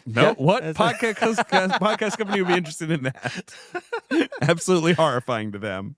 Our Yes, podcast yes, is like Mel Gibson's wife getting pinned to the tree in Signs, where they're like, this shouldn't work. How is this still alive? And they're like, I don't know, but if we back the truck up, it'll fall apart. You're telling me they start talking about other shit for 45 minutes? I don't know. Just let them keep doing it. Let them keep doing it. Yeah, it works. Y'all are the only two who can do it. Nobody else can do it. All right. Wrap it up, Griff. You're the best, Shay. You're the best, Shay. Thank you for being here. Mm-hmm. Thank you all for listening. Please remember to rate, review, and subscribe. Thank you to Marie Barty, co-producer on the show. Thank you to Joe Bowen and Pat Reynolds for our artwork. Lee Montgomery and the Great American Novel for our theme song. JJ Birch for our research. Thank you to Alex Barron, AJ McKeon for our editing. AJ McKeon also for being our production coordinator. You can go to blankcheckpod.com for links to some real nerdy shit, including our Patreon, Blank Check special features, where we're finishing up the Terminators. Have we gotten to the next series yet? Looks like we are indeed finishing up the Terminators. Terminator Genesis, I think it might be the next one. Okay, so or maybe that just happened. Yeah, we're finishing up the Terminators, and our next... Dark Fate is next. Well, we're really finishing up the Terminators. Yeah, not a bad movie. No, you will hear us in real time on our Dark Fate commentary decide what's going to be next, and all I'll say is it's a real Ben pick. Yeah. That's a tease for you there. Tune in next week for... Thomas Crown Affair. Thomas Crown is next. Because of the weird fucking 13th Warrior order? Are we wrong about this? Thomas Crown is next. Thomas Crown is next. Tune in next week for the Thomas Crown Affair with Amanda Dobbins. Another long overdue guest. It's always right. He made 13th Warrior before. This is what's so confusing about it. Yes. After. Yes. Okay. Yeah. Next week is Thomas Crown Affair with Amanda Dobbins. Yes. Right. And similarly, we recorded the 13th Warrior episode months before. Sure. Correct. The Thomas Crown episode, but they'll come out in the reverse order. None of this is interesting or valuable to anyone. And we have to be done. We have to be done. So say goodbye. I've decided I'm getting Raising Cane's. Holy shit. I've decided that's my lunch. I had it last night. You and were I underwhelmed. texted your review. I said my fingers were a little soggy. Right. This is not how this episode should end. Well, then how should it end? Okay, I got a hot pitch. Go ahead. Die Hard on a podcast. I don't know. It's good. Okay. It's good.